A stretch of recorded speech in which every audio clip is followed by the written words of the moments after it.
자, 이번 시간은 2024년 제35회 공인중개사 시험 부동산권법 해설 시간이 되겠습니다. 자, 시험 문제가 어떻게 출제되는지 그 내용들도 살펴보고 이런 유형으로 출제된다라는 유형도 살펴보고 또 이렇게 출제됐을 때는 어떻게 풀어야 되는지 그 푸는 방법까지도 한번 우리들이 살펴보도록 하죠. 자, 그럼 41번부터 80번까지가 부동산권법이니까 41번부터 보도록 합니다. 41번 국토의 계획이 응하는 법령상 용어에 관한 설명으로서 옳은 것. 자, 용어에 관한 설명에서 옳은 걸 고르랍니다. 자, 첫 번째 행정청이 설치하는 공동묘지는 공공설에 해당한다. 자, 우리가 책에서 배운 건 공공설에는 몇 가지가 있었죠? 네 가지가 있었습니다. 도로, 공원, 철도, 수도, 도공철수, 그 밖에 일정한 공공용 시설이라는 게 있었죠. 그래서 네 가지밖에 안 했는데 도공철수, 도로, 공원, 철도, 수도만 공공시설 했는데 그거 말고도 행정청이 설치할 때도 그런 공공설로 보는 게 있습니다. 이건 잠깐 해설해 보도록 하죠. 여기 보면 공공설이란 도로, 공원, 철도, 수도, 그 밖에 대통령 전환 다음에 공공용 시설도 말한다 해놓고 거기 세 가지가 나와요. 공공설에 추가되는 게 이 중에 시험 문제가 옛날에도 한번 났던 거 이거야. 행정청이 설치하는 시설 중에서 공공설에 해당하는 게 있다. 주차장, 저수지, 그 밖에 국토교통부로 정하는 시설로서 국토교통부에 뭐가 들어있다? 바로 운동장, 또 화장장, 공동묘지, 봉안시설 이런 것들도 뭐에 속한다? 행정청이 설치하면 그것도 공공설에 속한답니다. 그래서 시험 문제가 바르고 행정청이 설치하는 것 중에 뭐가 들어있다? 여기 주차장, 저수지, 운동장, 화장장, 공동묘지, 봉안시설도 들어있다는 얘기입니다. 그럼 이걸 어떻게 외울 것이냐? 암기법에 보면 이 순서들을 바꿨어요. 자, 어떤 분이 돌아가셔가지고 우리가 그분을 화장하러 화장장에를 갑니다. 자, 거기서 화장장에 갔더니 뭐가 있죠? 간 차량을 세울 수 있는 당연히 주차장이 있고 또 그 직원들이 그 돌아가신 분 화장하다 보면 전부 다 통곡을 하고 막 울다 보니까 직원들 스트레스 많이 받습니다. 그래서 그분들은 뭐해서 스트레스 풀려고 족구를 하는 거기 뭐가 있고 운동장이 있고 그래서 화장장에 갔더니 주차장은 당연히 있고 그 옆에 운동장도 있고 또 화장하는 분을 모시는 돌아가신 분 이제 화장하고 나서는 뭐하죠? 봉안시설, 봉안당이라고 했잖아. 그 봉안시설이 있고 또 뭐도 있다? 뒷산에 올라가면 공동묘지도 있겠죠. 그 공동묘지에서 이제 안장을 하고 돌아가신 분은 이제 우리가 안장을 하고 거기 앉아가지고 자 담배를 한 모금 피우면서 저 밑에를 내려다 보니까 뭐가 보이더라? 저수지가 펼쳐져 있다는 얘기죠. 그래서 여기가 명당이구나 라고 한다는 얘기입니다. 저 아래 저수지가 보이더라. 이렇게 오라는 얘기입니다. 그래서 상황을 한번 그려보면 금방 헤어져요. 화장장에 갔더니 뭐가 있고 주차장이 있고 운동장도 있고 봉안시설도 있고 뒤에 공동묘지도 있고 저 앞에 저수지가 펼쳐지더라. 이렇게 하면 이것도 행정청이 설치하는 공공설에 속한다 이 얘기입니다. 문제를 이렇게 얘들에 암기하라고 했었거든. 근데 저 대통령령이 아닌 저 국토교통부까지 들어가야 외우는 거거든. 그래서 그거 옛날에 시험 문제 났었는데 또 나랴? 한 번 났었는데 35년 동안에 두 번째 난 겁니다. 그래서 이것도 나긴 났지만 어쨌든 행정청이 설치하는 공동묘지도 뭐에 속한다? 당연히 공공설에 해당한다. 이게 옳은 바로 정답입니다. 그럼 1번이 정답인지 몰랐다고 가정해. 왜? 저거는 아주 깊이 들어간 내용이니까. 좀 두 번째 보죠. 성장관리구역에서 난개발을 방지하고 계획적인 개발을 유도하기 위해서 수립하는 계획이 뭐죠? 성장관리계획구역에서 수립하는 계획? 성장관리계획이지 뭐야. 웬 공간 재구조화 계획이 왜 튀어나와? 이건 성장관리계획이죠. 이건 틀렸죠. 또 3번 자전거 전용도로. 자, 이것도 기반시설에 해당하지 않는다?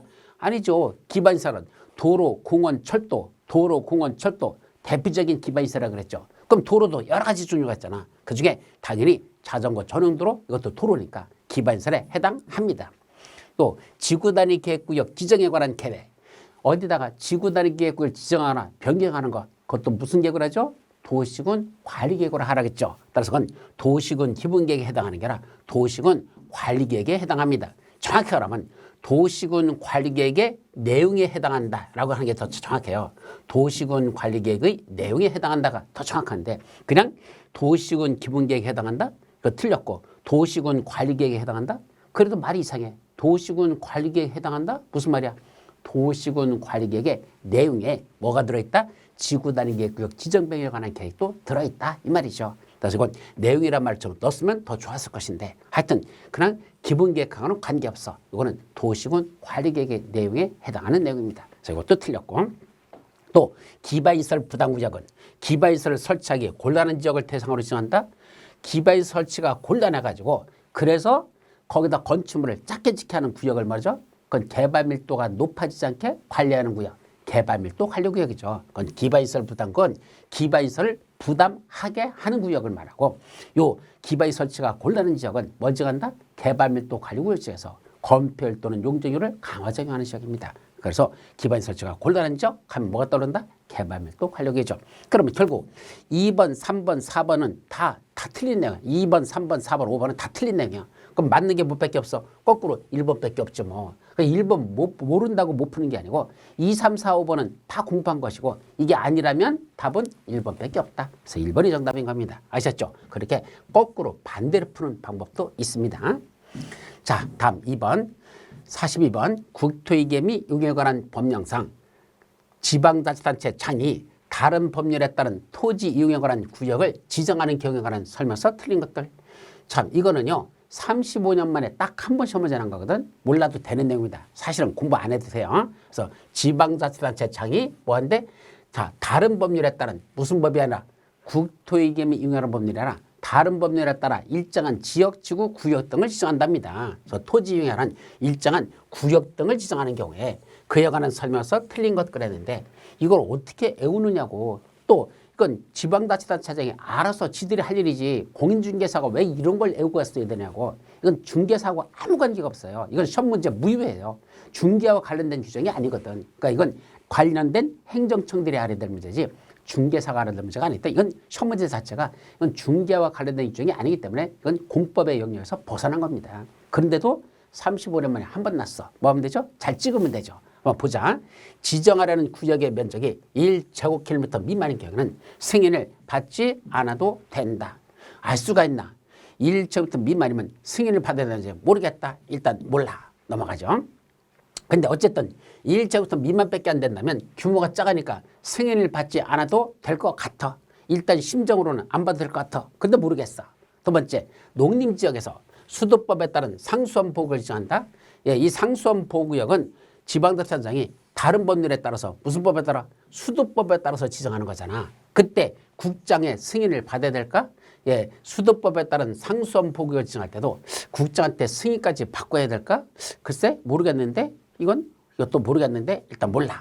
자, 세 번째, 지정하려는 구역이 도시군 기본계획에 반영된 경우에는 승인 없이 구역을 지정할 수 있다. 이미 도시군 기본계획에 반영이 돼 있다면 그때는 별도로 국장한테 승인 받으러 갈까? 승인 받지 않고도 구역을 지정할 수 있다. 뭐 맞는 것 같아. 무슨 말인지 모르겠지만 뭐 일단은 감이 와. 맞을 것 같아. 이런 식으로 가는 거야 그냥. 상수원보호구역을 지정했단다. 그때는 국장 승인 받을까? 수도법에 따른 상수원보호구역하고 국장하고 관계가 있을까? 없을 것 같은데? 괜찮을 것 같은데? 안 받아도 될 것 같은데? 그럼 이거는 받아야 된다 하면 틀리지 않았을까? 일단 감으로 이렇게 때려잡고 승인 받아야 된다는 건 일단 아닐 것 같은데? 라고 일단 넘어가자. 또 4번 승인을 받아 지정한 구역의 면적의 10% 범위 안에서 면적을 증감시키는 경우에는 따로 승인을 받지 않아도 된다. 자, 우리가 이전까지 공부한 거 10% 범위 내에서 변경하는 건 경면 변경, 승인 받는다 안 받는다 안 받아도 된다 했으니까 뭐 맞을 것 같다. 일단 이렇게 하고 풀어. 그 다음에 지정된 구역을 변경하거나 해제하려면 도시군 관계 이반권자의 의견을 들어야 된다. 자, 도시군 지정하거나 변경을 지정된 구역을 변경 해제하려면 누구와 관련된 거? 도시군 관계 이반권자의 의견을 들어서 지정하거나 변경해야 된다. 이것도 무슨 말인지 모르겠어. 왜? 이거는 행정청이 하는 일이지 우리 공인중개사가 공부할 내용이 일차이기 때문에 아무리 봐도 무슨 말인지 하나도 풀 수가 없어요. 그럼 뭐 한다? 그냥 알아서 찍고 넘어간다. 지금 제가 한 건 답을 찾으려고 하는 게 아니라 여러분들이 문제를 풀으면서 무슨 말인지 모르기 때문에 그냥 마음대로 한번 풀어보려고 노력했는데 도대체 이게 저거 갖고 저기 갖고 못 풉니다. 아셨죠? 그래서 여기 해설에 쭉 읽어보시면 나오지만 그때는 1제곱킬로미터 미만일 땐 승인받지 않아도 된다. 그래야 됐죠. 그러니까 1제곱킬로미터 미만 경매다 생각이 들으면 승인받지 않아도 된다. 이거 나와 있네. 여기 1제곱킬로미터 미만일 때는 승인을 받지 않아도 된다라고 됐으니까 여기 나와 있고 자 1번에선 또 2, 3, 4에서는 이때는 국장 또는 시도사한테 승인받지 않고 하는 것도 있어. 협의를 거치지 아니하거나 승인받지 않았다는 거. 그 중에 하나가 수도법에 따른 상수원부결정할 때는 국장의 승인을 받지 아니한다 했으니까 그것도 맞는 문장이 되는 것이고. 어쨌든 이렇게 해가지고 답은 아까 말했던 뭐 있었죠? 2번이 답이라는데 아까 2번 요거는 설명이 틀린 것. 그때는 수도법에 따른 상수원부결정할 때는 국장의 승인을 받아야 된다. 승인을 받지 않아도 된다 그랬으니까 답은 2번인데 틀린 건 이건 여러분들이 나머지도 풀 수 있는 건 없어요. 저는 답을 했다면 4번으로 했을 거야. 10% 범위 내에서 면적을 증가시켰다. 승인받지 않아도 된다. 라고 저는 4번으로 했을 가능성이. 자, 승인받지 않아도 된다. 그러니까 맞는 문장이죠. 틀린 걸 고르라 그랬죠. 문제가. 그러니까 4번은 맞는 문장으로 보고 그러면 답은 2번이 정답인데 하여튼 여러분들이 이런 문제는 저도 못 풀고 여러분도 못 푼다. 알아서 잘 판단해서 찍으라는 얘기인데 이 설명을 다 이걸 어떻게 해결하고 풉니까? 그래서 결론은 뭐다? 이건 출제 범위를 벗어난 무유의 문제자. 그러니까 여러분들 틀려도 괜찮은 거니까 신경 쓰지 마십시오. 아는 문제만 해도 풀자. 자, 43번 가보죠. 도시군 계획에 관한 설명으로서 옳은 것. 자, 원래 도시군 계획은 두 가지가 있죠. 도시군 기본계획과 도시군 관리계획을 합쳐서 도시군 계획을 한다 했으니까 딱 보는 순간 이건 도시군 기본계획, 도시군 관리계획을 묻고 있구나 라는 걸 알아야 돼요. 첫 번째, 도시군 기본계획의 내용이 광역도시의 내용과 서로 다르다? 뭐가 우선하죠? 광역도시의 내용이 우선한다. 그래서죠. 상위계획인 이게 우선해야 되죠. 틀렸고. 또 도시군 기본계획의 수립권자가 생활권 계획을 따로 수립했다면 그때는 해당 계획이 수립된 생활권에 대해서는 무슨 계획이 수립된 거로 본다? 도시군 기본계획이 수립된 거로 본다라고 돼 있지.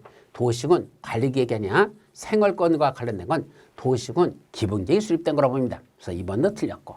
3번 시장 군수가 미리 지방의회 의견을 들어 수립한 도시군 기본계획의 내용. 자, 도시군 기본계획을 누가 수립한다? 시장 군수가 수립할 때는 누구한테 가져가죠? 도지사한테 승인받으러 가야 됩니다. 그때 도지사는 지방도시계획의 심의를 거치지 않고 해당 계획을 승인할 수 있다?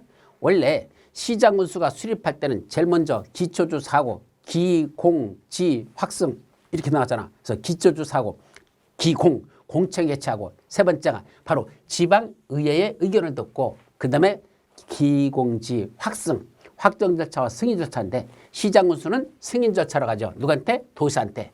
그럼 도지사가 승인해 줄 때 절차 2단계죠. 협의, 심의. 승인 절차 2단계 관계 행정위원회장하고 협의하고 지방도시계획의 심의를 거쳐서 승인을 해줍니다. 따라서 도지사가 승인해 줄 때는 지방도시계획의 심의를 거친 후에 승인을 해줍니다. 관계 행정위원회장과 협의, 지방도시계획의 심의, 협심, 그 다음에 승인 절차로 들어간 거죠. 그래서 승인해 줄 때는 협의심의라는 걸 거쳐야 됩니다. 그래서 거치지 않고 여기가 틀렸죠. 또 4번 주민은 공공청사 설치에 관한 사항에 대해서 이때 공공청사는 뭐 되죠? 기반시설의 종류에 들어가죠. 공공청사 꼭 있어야 되는 시설들 기반시설. 그럼 주민들이 기반시설 설치해달라고 입안을 제한할 수 있어 없어? 있죠. 도시군관리계획 입안권자에게 그 계획의 입안을 제한할 수 있다. 맞죠? 그래서 공공청사는 기반시설에 속하고 기반시설 설치해달라고 입안을 제한할 수 있다 했으니까 이건 맞는 문장이죠. 또 광역도시계획이나 도시군 기본계획을 수립할 때 도시군 관리를 함께 입안할 수 있었어 없었어? 있었죠. 지금 도로가 갑자기 300년 만에 완 홍수로 인해서 유실돼 버렸죠. 빨리 도로 만들어야 돼. 기반시설 설치해야 돼. 근데 아직 광역도시나 도시군 기본계획은 그게 없었어. 그러면 광역도시나 도시군 기본계획을 수립하면서 그 도시군 관리를 함께 입안할 수 있다. 그랬으니까 그때는 함께 입안하는 거 가능합니다. 없다 해서 틀렸죠. 그래서 옳은 건 몇 번밖에 없다? 4번밖에 없습니다. 여러분들이 공공청사 설치라는 이게 기반시설 설치라는 걸 모르면 답을 못 찾는 거고 저건 기반시설 설치와 관련된 거야 라고 알았다면 4번이라는 걸 여러분들이 추적할 수 있었을 겁니다. 그래서 정답은 4번이 옳은 문장. 자, 44번. 도시군 관리계획의 결정에 관한 설명으로서 옳은 것. 자, 도시군 관리계획 결정. 1번. 도시군 관리계획 결정의 효력은 언제부터 발생하죠? 지역 이름을 고시한 날부터 효력이 발생한다 그랬지. 여기는 다음 날 들어가면 틀린다 그랬습니다. 자, 두 번째. 시가와 조정구역 지정에 관한 도시군 관리계획 결정 당시에 자, 시수구역, 시가와 조정구역, 수산자원 부구역 지정에 관한 도시군관리 결정고시 될 당시에 그 안에서 뭐 한 사람이 있다? 이미 사업에 착수한 자, 뭐 되죠? 그 결정에도 불구하고 그 안에서는 신고 없이 사업을 계속할 수 있다? 아니요. 사물 내 신고하고 그 시수구역 결정고시가 된 그날부터 사물 내에 신고하고 계속 시행할 수 있었죠. 그래서 신고 없이 하는 게 아니라 사물 내 신고가 필요하다. 세 번째, 국토교통부 장관이 도시군관리계획을 직접 위반한 경우에는 시도사가 지형도면을 작성해야 된다. 이 지형도면은 누가 작성한다 써 있었죠? 책에 보면 도시군관리계획 위반권자가 작성합니다. 그 원래 위반권자는 누구죠? 관할구의 장들, 특광, 특시, 특도, 시장, 군수들이 자기들이 위반했으니까 자기들이 지형도면을 그려야 됩니다. 그런데 예외적으로 국장이나 도지사가 자기들이 위반권자라면 국장이나 도지사가 위반권자라면 자기들이 직접 지형도면을 작성하라 그랬습니다. 따라서 국장이 지가 도시관리 직접 위반했다면 자기도 위반권자니까 자기가 직접 작성하는지 밑에 있는 시도사가 작성하는 거 아닙니다. 여기가 틀렸고 또 시장군수가 위반한 지구단위 계획구역 지정 또는 지구단위 수립에 관한 도시군 관리는 누가 결정하죠? 시장군수 신청에 따라 도지사가 결정합니까? 아니요. 그냥 시장군수 지가 직접 결정합니다. 시장군수가 위반한 지구단위 계획구역의 지정 변경, 지구단위 수립 변경에 관한 사항은 시장군수 자기가 직접 그 도시군 관리를 결정한다 그랬으니까 이것도 틀렸습니다. 그럼 5번 시도지사는 국가계획과 관련되어 국장이 위반하여 결정한 도시군 관리계획을 변경한다. 자, 이건 어떻게 설명했었죠? 시도지사가 뭘 한다? 국장이 위반하고 국장이 결정한 도시군 관리계획. 그럼 국가계획과 관련돼서는 누가 결정하죠? 국장이 지가 위반했고 지가 그 도시관리계획 지가 결정했어. 근데 그걸 감히 누가 변경하려고 한다? 시도지사가 국장이 위반하고 국장이 결정한 걸 지가 변경하려고 하는데 함부로 변경 결정하면 된다? 안 됩니다. 그때 누굴 찾아간다? 국장 찾아가서 뭘 한다? 협의하라 그랬죠. 그때는 미리 국장과 협의해야 한다 했으니까 옳은 건 바로 5번밖에 없습니다. 그래서 정답은 5번. 이건 여러 번 강조했던 내용들이 되겠습니다. 다음 45번.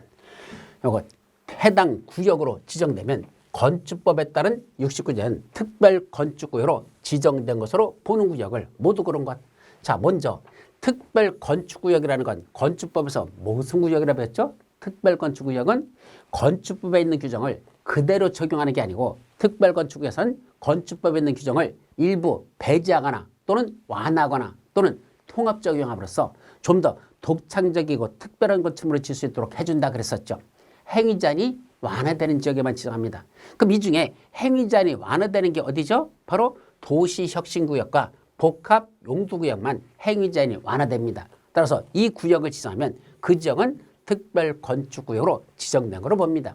반면에 시가와 조정구역, 도시자연구역은 행위제한이 강화되는 지역입니다. 개발 못하게 하는 지역이죠. 시가와 조정구역 일정 기간 동안 거기 개발하지 말라. 도시자연공원구역 식생이 양원 산지 개발을 제한하기 위해서 지정한 지역들이죠. 이건 행위제한이 강화되는 지역은 특별건축으로 지정하지 않습니다. 그래서 여기는 지정된 걸로 보지 않고 도시혁신구역과 복합용도구역만 특별건축으로 지정된 걸로 보죠. 그래서 정답은 기역, 니은 2번이 정답이 되겠습니다. 다음 46번으로 내려가죠. 법령상 뭐가 들었다? 도시군 계획시설, 이하 줄여서 이걸 시설이라고 합니다. 설명으로서 옳은 걸 고르랍니다. 지금 문제를 가만히 보면 다 옳은 것 고르라야. 그러니까 여러분들이 문제 풀 때 만만치 않아. 틀린 부분을 다 찾아내야 되니까 그래서 문제가 어렵습니다. 자, 시설 결정 고시로부터 10년 이내에 실식의 인가가 이미 나버렸어. 실식의 인가가 났으면 이제 뭐하죠? 본격적인 보상비 주러 갑니다. 따라서 별도로 사달라고 매수 청구할 필요가 없습니다. 아니 보상비 주러 간다는데 뭐 사주세요 할 필요가 뭐 있어. 그래서 실식의 인가가 있었으면 그때는 시설 사업이 진행되지 않더라도 일단 실식의 인가가 났으면 그때는 이미 사업에 착수한 거로 보기 때문에 별도로 부지 소유자들은 매수 청구할 수 없습니다. 사달라고 할 필요가 없습니다. 왜? 이미 실식의 인가가 나는 순간 보상비 주러 가는 단계이기 때문에 더 이상 사달랄 필요가 없습니다. 실식의 인가가 없을 때만, 실식의 인가가 없을 때 사업이 시행되지 않는 거죠. 그때만 사주세요라고 매수를 청구할 수 있습니다. 자, 공동구가 설치된 경우 쓰레기 수송과는 공동구 협의의 심의를 거쳐야 공동에 수용할 수 있다. 원래는 공동구가 설치되면 거기에 의무적으로 공동구에 들어갈 시설들은 의무적으로 설치해야 됩니다. 단 공동구 협의에 심의를 거쳐서 수용할 수 있는 게 두 가지가 있었죠. 머리자만 다섯 명 썼죠. 가하심. 가스는 하수도, 가스와 하수도는 냄새가 심하다. 가하심. 가스관, 하수도관 하는 공동구 협의의 심의를 거쳐서 수용할 수 있다. 가스관과 하수도관은 공동구 협의의 심의를 거쳐서 수용할 수 있었죠. 따라서 쓰레기 수송관이 아니라 가스관하고 하수도관이야. 그때는 공동구 협의의 심의가 필요하다. 이렇게 그랬었죠. 가하심. 그래서 이건 틀렸고. 또 택지개발촉진법에 따른 택지개발지구가 200만 제곱미터를 초과하는 면적이라면 그 사업시행자는 반드시 거기에 공동구를 설치하여야 한다. 맞습니까? 자, 이거 암기법이 있었죠. 어떻게 했었죠? 누가하고 누가 뭐 한다 그랬었죠? 200만 제곱미터를 초과할 때만 그때는 반드시 공동구를 의무적으로 설치해야 되는 지역들이 있었습니다. 자, 누가하고 누가 있었죠? 자, 첫째는 도시개발 구역이 있었죠. 그래서 도택이 도시개발구역 택지개발지구 도택이하고 누가? 정택이하고 여기다 다시 정택이하고 도경이 있었죠. 정택이와 도경이가 어디서 공공주택에서 뭐 한다 그랬죠? 도청한다 그랬었습니다. 도청을 한다 이렇게 하라 그랬었죠. 그래서 정비구역과 택지개발지구 도시개발구역과 경제자구역 그 다음에 공공주택지구 마지막 도청 이전 신도시 이것저것들 그래서 하나 둘 셋 넷 다섯 여섯 군데죠. 정비구역, 택지개발지구, 도시개발구역, 경제자구역, 공공주택지구, 도청 이전 신도시 그래서 정택이와 도경이가 공공주택에서 도청을 한다 했었죠. 그래서 정택이와 도경이의 정체가 뭐냐? 저기 국정원 직원 아니면 간첩이라 그렇게 이해하라 그랬었어요. 그때 면적이 얼마면 200만 제곱미터를 초과한다면 반드시 공동구를 설치하여야 하는 겁니다. 따라서 택지개발지구인데 200만 제곱미터 초과했다? 당연히 공동구를 설치하여야 한다. 따라서 옳은 건 이게 정답이 되는 거죠. 3번이 정답. 4번 시설결정 고시로부터 20년이 지날 때까지도 시설 사업이 시행되지 아니했다? 그러면 20년이 되는 날에 언제죠? 날에? 아니야. 날의 다음 날에. 그래서 좀 20년이 된 날에 다음 날에 그 도시군 계획시설 결정 고시했던 건 효력을 잃는다. 그래서 20년이 된 날에 다음 날이죠. 또 시설 결정 고시로부터 10년 내에 사업이 시행되지 아니한 경우 그 부지 내에 건물마를 소유한 자도 시설 결정 해제를 위한 도시군 관리계 위반을 신청할 수 있다. 자, 10년이 지났는데도 사업이 시행되지 않고 아직도 단계별 집행계획도 수립되지 않았어. 그럼 뭐 할 수 있다? 그 토지의 소유자들이야. 토지의 소유자들은 누구한테? 그 위반권자한테 도시원 위반자한테 위반 해제를 위한 도시군 관리계획 좀 위반해 주세요 라고 신청할 수 있었죠. 그 해제를 위한 도시원 위반을 신청할 수 있는 건 누구만 한단다? 토지의 소유자들만 있어요. 토지 소유자만이지 거기 건축물 소유자는 포함되어 있지 않습니다. 이거 조심해야 돼요. 이게 5번도 틀렸다. 그럼 옳은 건 몇 번? 3번만 옳은 정답이 되겠습니다. 또 문제가 상당히 비비 꽈가지고 상당히 좀 여러분들이 풀기 만만치 않게 해놓은 그런 문제들인데 정확하게 공부하지 않으면 답을 찾을 수 없습니다. 자, 47번 개발행위 허가와 관련된 설명서 옳은 것. 이것도 또 옳은 거네. 첫 번째, 도시군 계획 4배에서 10층 이상의 건축물을 건축할 때는 허가를 받는다. 자, 원래 건축물 건축할 때는 개발행위 허가 받는 거 맞아요. 건축물의 건축, 공작물의 설치, 토지 형질 변경, 토속 채취, 토지 분할, 물건을 쌓는 행위, 건공 형체, 분물 6가지 개발행위는 허가받아라. 다만 도시군 계획 4배에 따른 개발행위는 허가 대상이 아니다 그랬었죠. 그래서 도시군 계획사업에 따른 그 개발행위들은 허가 대상이 아니기 때문에 이거는 허가받아야 된다. 틀렸습니다. 두 번째, 건축물의 건축에 대한 허가를 받은 자가 그 건축을 완료하고 다시 건축법에 따른 뭘 받았다? 사용 승인을 먼저 받았습니다. 즉 건축물을 건축하고 개발행위 허가를 이제 건축물을 건축을 해놓고 뭘 했단다? 이 법에 따른 사용 검사를 먼저 받는 게 아니고 뭘 못했단다? 건축법에는 사용 승인을 먼저 받았다는 얘기죠. 그럼 이 법에 따른 뭐를 받을 필요 없다? 준공검사 받지 않아도 된다로 돼서 받을 필요 없단다. 그래서 준공검사는 받지 않아도 됩니다. 그래서 일단 건축법에 따른 사용 승인을 먼저 받으면 이 법에 따른 준공검사는 받지 않아도 된다 했으니까 이건 맞는 문장이 되겠습니다. 정답이고 3번 허가를 받은 건축물의 연면적을 단 5% 범위 내에서만 축소하는 건 다시 허가받으러 갈 것이 아니라 그건 허가권자한테 뭐 하면 된다? 통지만 하면 된댔죠. 이거 신고사항 아니라고 그래서 공법 전체를 통틀어서 경미한 것 중에 신고하는 게 아니라 그냥 하는 게 아니고 통지하라는 건 공법 전체를 통틀어서 이거 하나밖에 없습니다. 여기밖에. 저건 경미한 변경은 신고하는 게 아니라 허가권자한테 통지만 하고 할 수 있다. 이걸 조심하라 그랬죠. 3번도 틀렸고 허가 신청이 있는 경우 특별한 사유가 없으면 도시계획 심의 또는 기타 협의기간을 포함하여 15일 이내에 허가 또는 불허가 처분한다. 예, 허가 신청이 들어오면 원칙적으로 15일 이내에 허가 불허가 처분해야 돼요. 15일은 맞습니다. 그때 관계 행정기관하고 협의하거나 도시계획 심의를 거치는 협의 심의 기간은 제외라고 돼 있죠. 그래서 협의 또는 심의 기간은 그건 제외입니다. 그래서 여기 기타 협의 기간이라 썼는데 심의 또는 기타 협의 기간, 기타가 뭡니까? 무슨 통기타 치고 있습니까? 기타란 말 쓰지 말라 그랬죠. 옛날 용어입니다. 지금 뭐라 쓴다? 그 밖의, 그 밖에라고 써야 되겠죠. 그 밖에 협의 기간을 포함해서 이렇게 써야 되지. 기타란 말은 일본말로서 법률용어로서 쓰지 말라고 됐습니다. 근데 출제원들이 아주 옛날 고리타불한 사람들이다 보니까 그냥 옛날에 쓰던 용어 그냥 쓰고 있는 거야. 개정됐어도 그냥 옛날 거 쓰고 있어요. 그건 아니잖아. 요새는 그 밖에란 말을 씁니다. 어쨌든 협의 심의 기간은 제외라고 됐으니까 협의 심의 기간은 제외, 근데 포함, 그러니까 여기가 틀린 겁니다. 여기가. 자, 5번 국토교통부 장관이 지구 단위 계획구로 지정된 지역에 대하여 허가의 제한을 연장하려면 중앙도시계획 심의를 거쳐야 된다. 자, 국장이 뭐 할 수 있죠? 지구 단위 계획으로 지정된 지역으로 그래서는 뭐 할 수 있죠? 개발행위 허가를 일정 기간 동안 제한할 수 있죠. 그래서 우리 녹계 지역에서 환경이 오염되면 계획을 수립하여 지구 기반을 튼튼히 한다. 예, 지구 단위 계획으로 지정된 지역에서도 일정 기간 동안 개발행 허가를 제한할 수 있습니다. 다만 그때 제한한 걸 다시 연장 제한할 수 있는데 이때는 연장이 가능하죠.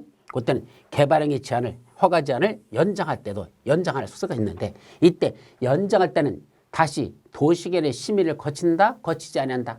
도시계획 심의를 거치지 아니하고 한 차례만 2년의 범위 내에서 연장을 제한할 수 있다 그랬었죠. 따라서 연장 제한 들어갈 때는 도시계획 심의를 거치지 않습니다. 그래서 거쳐야 한다? 틀렸죠. 그래서 옳은 건 결국 2번밖에 없습니다. 그래서 정답은 2번. 자, 또 8번도 옳은 걸 또 골라랍니다. 참 옳은 것만 계속 골라라 하니까 시간이 생각보다 많이 걸려요. 자, 옳은 것. 1번 용도지역은 토지를 경제적 효율적으로 이용하기 위해 필요한 지역에는 서로 중복되게 지정할 수 있다. 용도지역끼리는 서로 중복 지정할 수 없다 했으니까 틀렸고. 두 번째 용도지역은 필요한 경우 용도지역에 관한 거예요. 지금 도시군 기본계획으로 결정할 수 있다. 용도지역 지정 변경은 뭘 한다 그랬죠? 도시군 관리계획으로 하지 무슨 도시군 기본계획으로 용도지역을 결정하는 건 없어요. 도시군 관리계획으로 결정할 수 있죠. 틀렸고. 또 주민은 상업지역에다가 산업유통개발진인주를 지정하여 줄 것을 내용으로 하는 도시군 관리계획 위반을 제한할 수 있다. 원래 위반 제한 중에 뭐 있었죠? 기지산 대입 산업유통개발진인주 지정변경 위반을 제한할 수 있는 건 맞아. 근데 잘 생각해봐요. 산업유통개발진인주는 뭐 하는 지역이죠?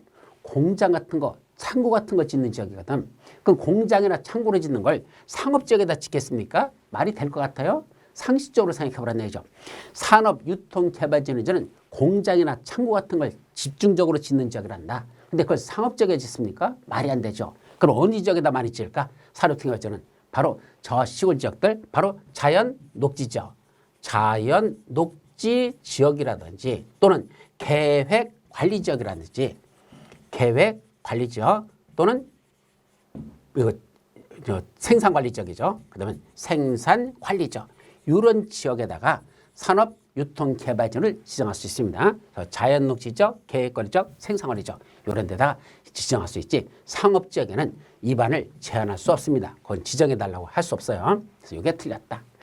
네 번째 바다인 공유수면의 매립구역이 둘 이상의 용도지역과 이웃하고에 따라 걸치거나 이웃하고 있으면 원칙으로 가라겠죠. 그땐 그 매립구역은 이웃하고 있는 가장 큰 용도지역으로 지정된 거라 봅니까? 아니야. 원칙으로 가라겠죠.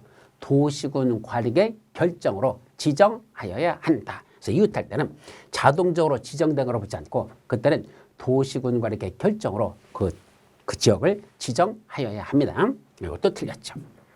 또 5번 관리지역에서 무슨 법에 따른 농지법에 따른 농업진흥지역으로 지정된 지역은 지정고시된 지역은 더 이상 관리지역이 아니라 무슨 지역으로 바뀐다 그랬죠? 농림지역으로 결정고시장으로 본다.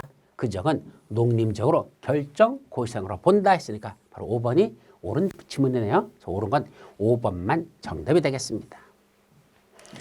다음 쭉 넘어가서 자 49번 기반시설 부담 구역에 대한 설명으로서 옳은 것. 자 기반시설 부담 구역 첫째 공원의 이용을 위하여 필요한 편의시설은 기반시설 부담 구역에 설치가 필요한 기반시설에 해당하지 않는다.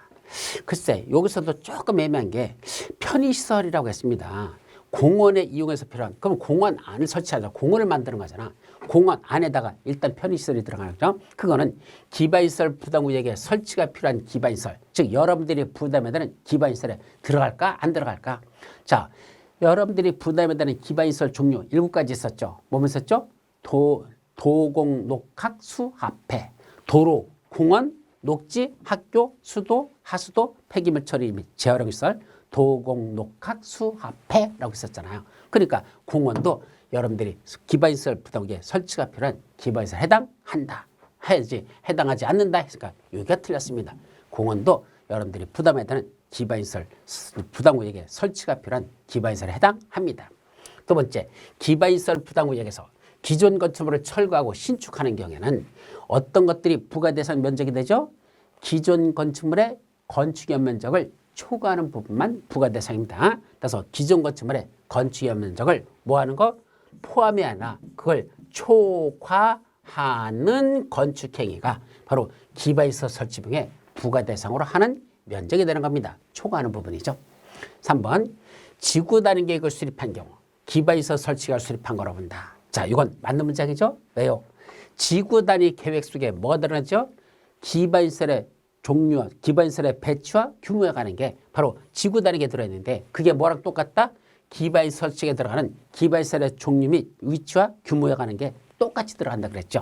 따라서 지구 단위 계획 속에 기반시설과 관련된 게 들어있으니까 그걸 뭐로 본다? 기반시설 설치 계획을 수립한 거로 본다 그랬습니다. 따라서 3번이 옳은 정답이죠. 4번 기반시설 부담구역 내에서 신축된 띄어쓰기 하고 건축법 시행령상의 종교집회장 기반시설 부담구역에 새로 설치하는 신축하는 종교집회장은 기반시설 설치 비용의 부가대상이다.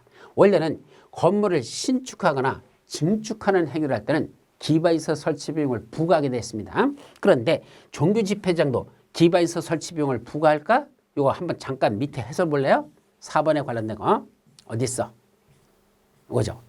4번에 보면 기반시설 설치 비용이란 단독주택 및 숙박시설 등 대통령령으로 정하는 시설의 신축축 행위로 인하여 유발되는 기반시설을 설치하거나 그에 필요한 용지를 확보하기 위해서 부가 징수하는 금액을 기반시설 설치 비용이라고 한답니다. 다만 이때 기반시설 설치 비용을 부과시켜야 되는 것들이 쭉 나오는데 그중에 기반시설 설치 비용을 부과하지 않아도 되는 것들이 있습니다. 예를 들면 국가 또는 지방자치가 건축하는 건축물 부과시키지 않습니다. 또 국가 또는 지방자치에게 기부 체납한 건축물들 그런 건 부과하지 않습니다.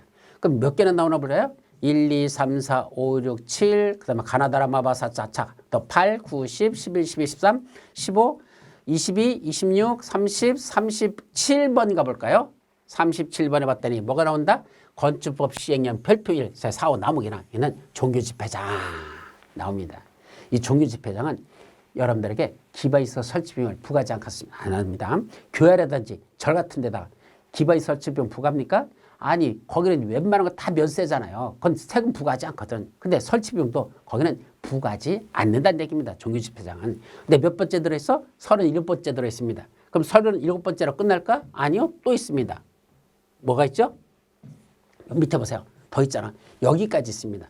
무려 3페이지 이상에 걸쳐서 쫙 나와 있는 것 중에 37번째 있는 거 이걸 시험 문제를 냈습니다.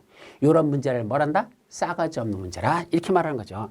아 저런 걸 어떻게 풀으라는 얘기예요. 이걸 다 외우라고? 이걸 그러니까 이런 건 못 외우는 겁니다. 그럼 어떻게 풀으면 될까? 한번 또 상식적으로 생각해 보죠. 통밥 실력.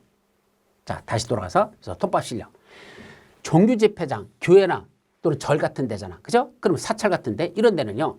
기반시설 설치 비용을 부과할까 안 할까? 아마 안 할 것이다 라고 상식으로 때려잡으라는 얘기입니다.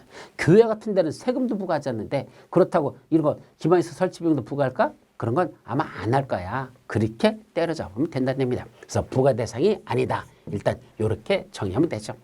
또 5번 기반시설 부담으로 지정된 지역에 대해서는 개발행위 허가 제한을 연장할 수 없단다. 자, 이거 개발행위 허가 제한 계속 나오고 있네. 개발행위 허가 제한 사유 아까 있었잖아. 녹계 지역에서 환경이 오염되면 계획을 수립하여 지구 기반을 튼튼히 한다. 바로 기반시설 부담으로 지정될지도 개발행위 허가를 일정 기간 동안 제한할 수 있습니다. 그때 3, 4, 5번 이건 5번의 내용이죠. 다섯 번째 내용도 3, 4, 5번은 뭐가 되다? 연장하여 제한할 수 있다 했으니까 그건 연장할 수 있다. 그 제한을 연장할 수 있다라고 했어야 됩니다. 그래서 5번도 틀렸죠. 그래서 맞는 건 결국 3번만 맞고 나머지는 다 틀린 내용이 되겠습니다. 정답은 3번.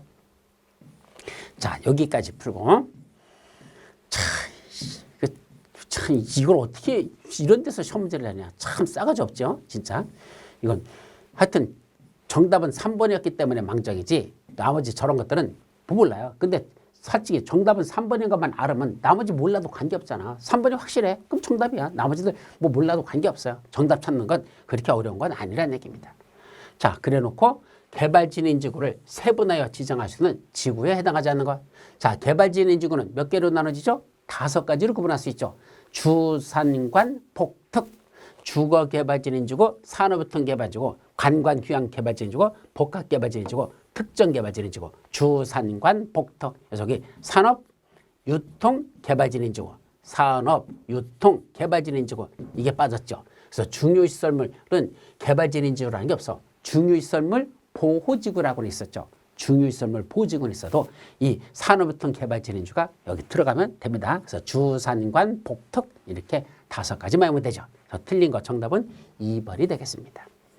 자, 이건 아주 기본 문제로 냈던 거고 또 51번 개발밀도 관리구역에 관한 설명서 틀린 거.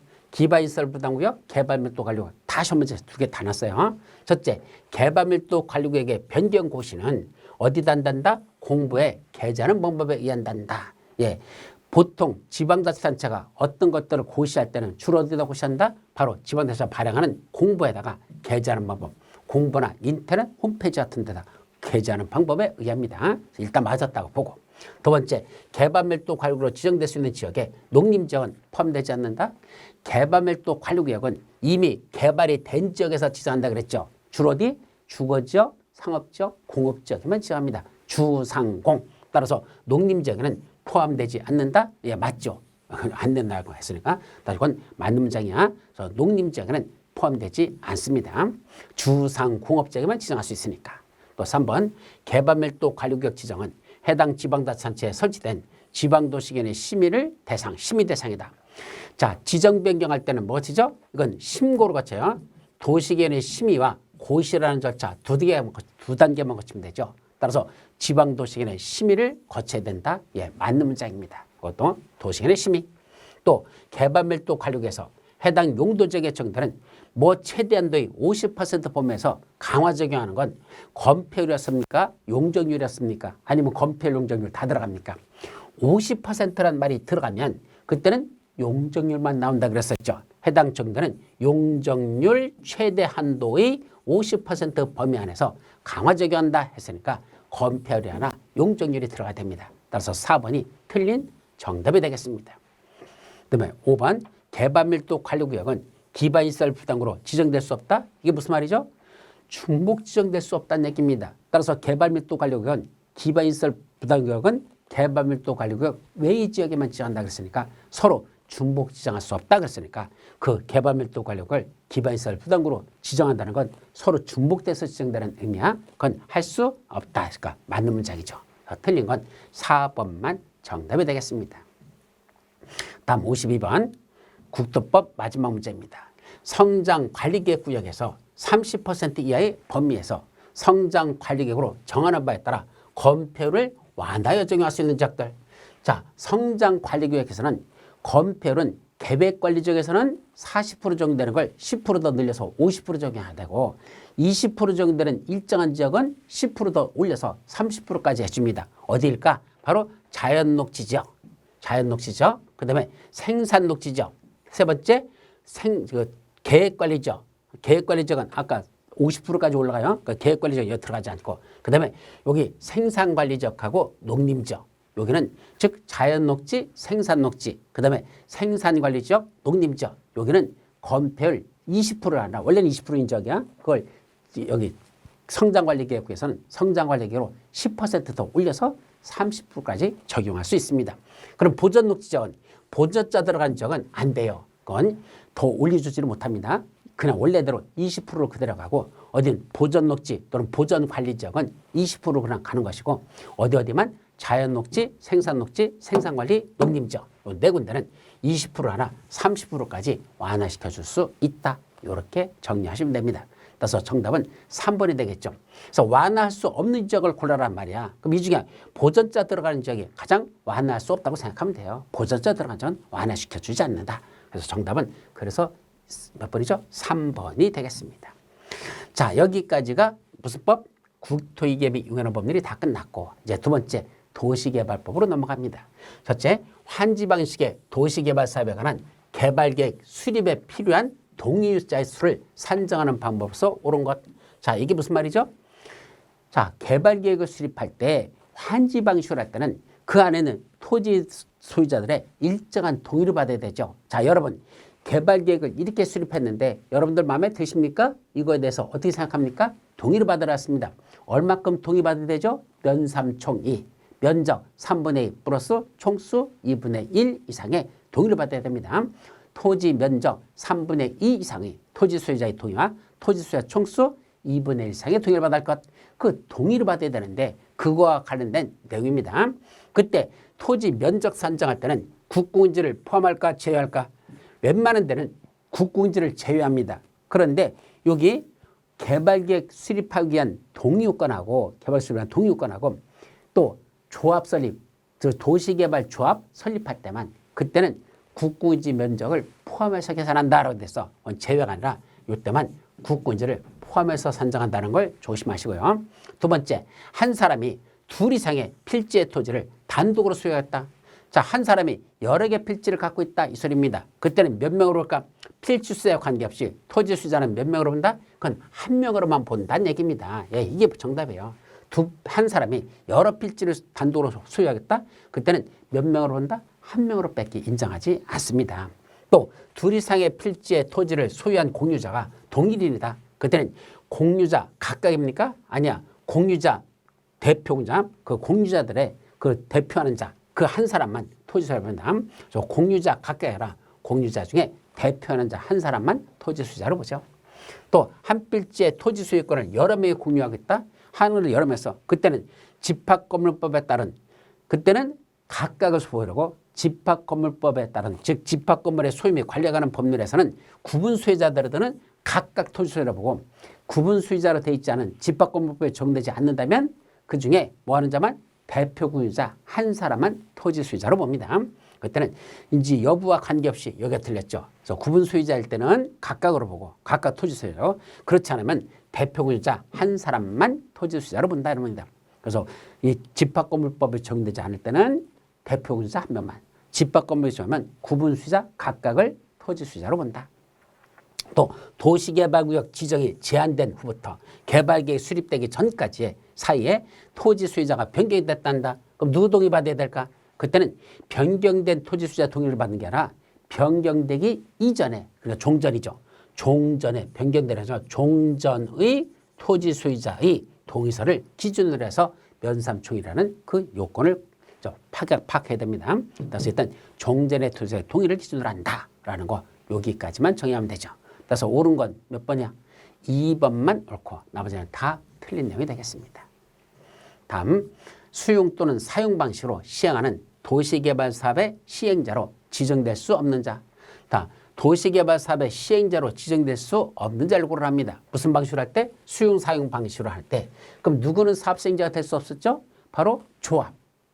도시개발 조합은 수용 방식으로 안 되고 사업 전부를 환지 방식으로만 할 수 있다 그랬었죠.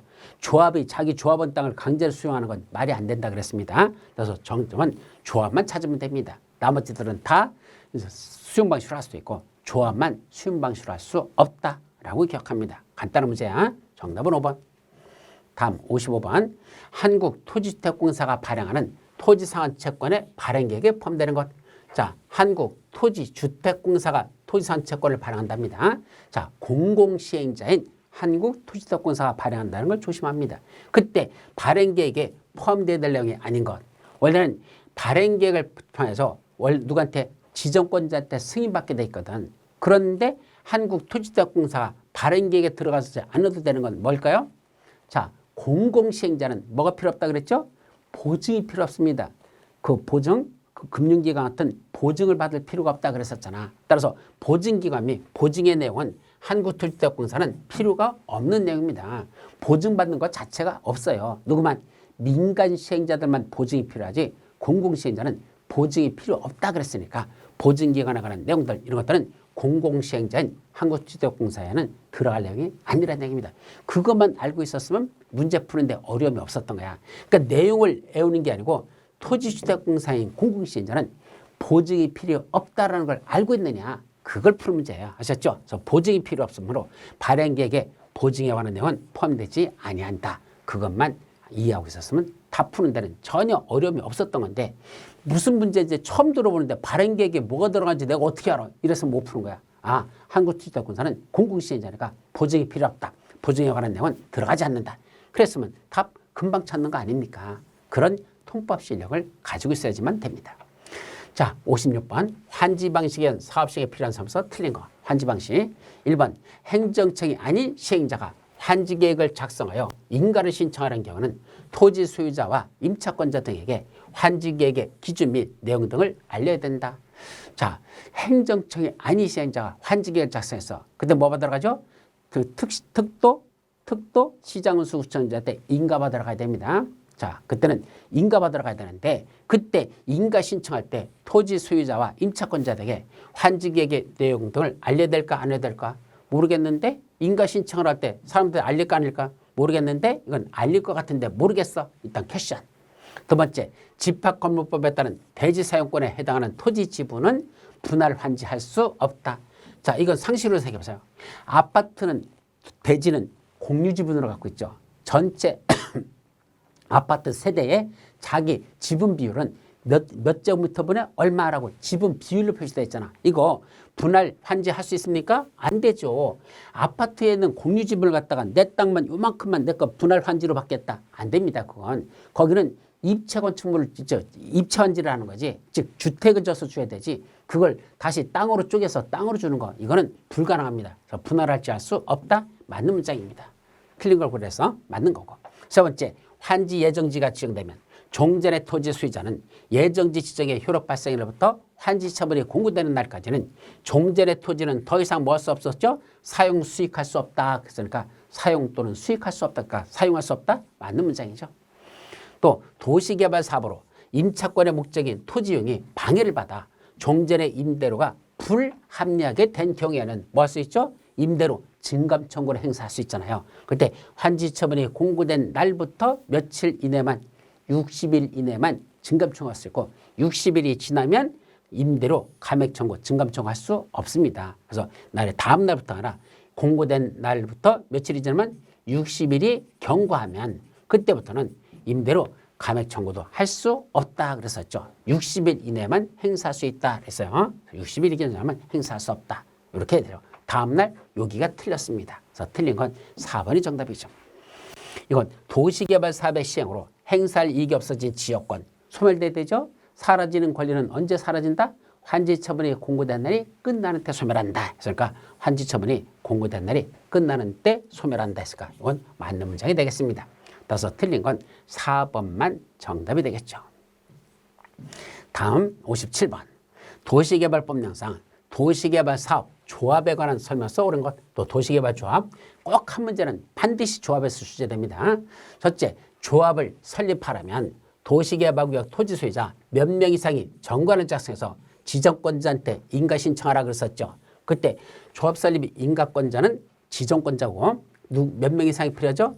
7명 이상이 필요하다 그랬죠. 발기인이야. 이 7명 이상을 발기인이라고 합니다. 이 사람들이 정거를 작성해서 지정권자한테 조합선 인가를 받아야 되죠. 그래서 10명 이상 틀렸고. 두 번째, 조합이 설립인가를 받은 사항 중 무엇에 관한 사항을 변경할 때만은 다시 지정권자한테 신고만 하면 되는 게 있었죠.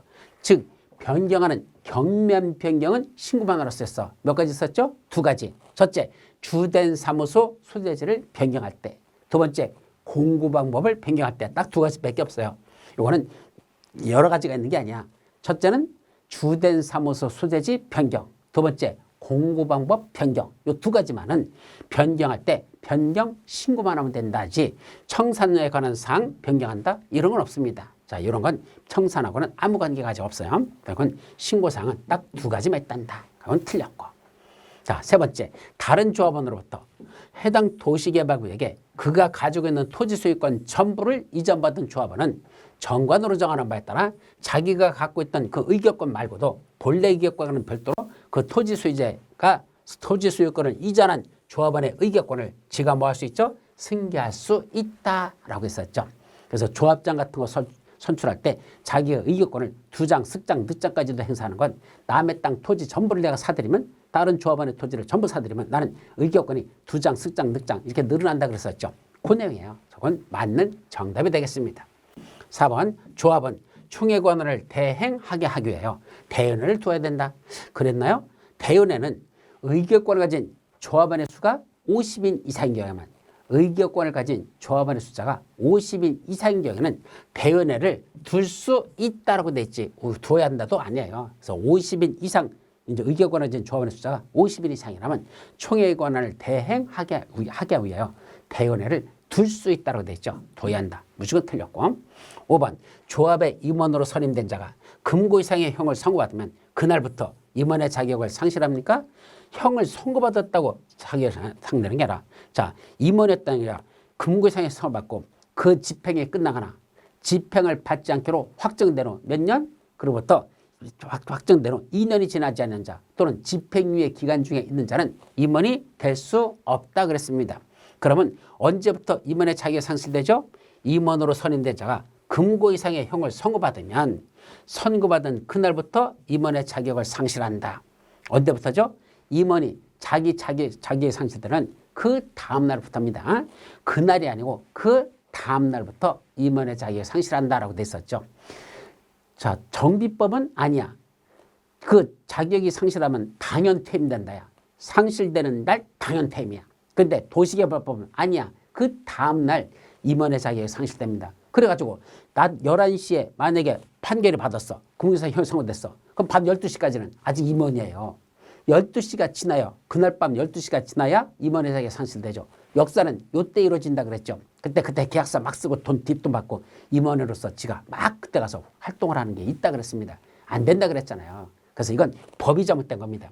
선고받으면 그 다음 날부터 임원의 자격이 상실된다는 이거는 빨리 개정해야 될 악법 중의 악법이다 라고 말씀드린 적이 있었어요. 그래서 옳은 건 몇 번? 3번만 맞고 나머지는 다 틀린 내용이 되겠습니다. 아셨죠? 근데 5번의 해설이 조금 미지네요. 자, 이건 임원이 될 수 없다가 아니라 임원의 자격이 상실되는 게 언제되냐? 언제라 그랬죠? 바로 임원이었던 자가 임원의 자격 상실은 언제부터? 요거 해설이 요거로 쓰지 말고 그 다음 날부터 임원의 자격이 상실된다. 임원의 자격이 상실되는 건 그 다음 날부터로 됐단다. 그날이 아니고 그 다음 날부터 임원의 자격 상실. 이렇게 요 해설 5번을 일부 수정해 주시기 바랍니다. 그래서 임원이 될 수 없다가 중요한 게 아니고 그 다음 날부터 임원의 자격이 상실됩니다. 기간 중에 있는 자는 임원이 될 수 없으니까. 그럼 언제 상실될까? 임원이었던 자는 만약에 이런 금고 이상의 형사 받으면 그날이 아니라 그 다음 날부터 임원의 자격이 자동 상실된다라고 이해하시면 됩니다. 아셨죠? 그렇게 일부 수정해 주시기 바랍니다. 자, 마지막 58번. 도시개발법 마지막 문제입니다. 도시개발구역 지정 이후 지정권자가 도시개발 사업의 시행 방식을 변경할 수 있는 경우를 모두 고른 것. 자, 지정권자가 사업 시행 방식을 변경할 수 있는 게 뭐 있었죠? 우리 머릿속만 떠서 공수환, 공혼환,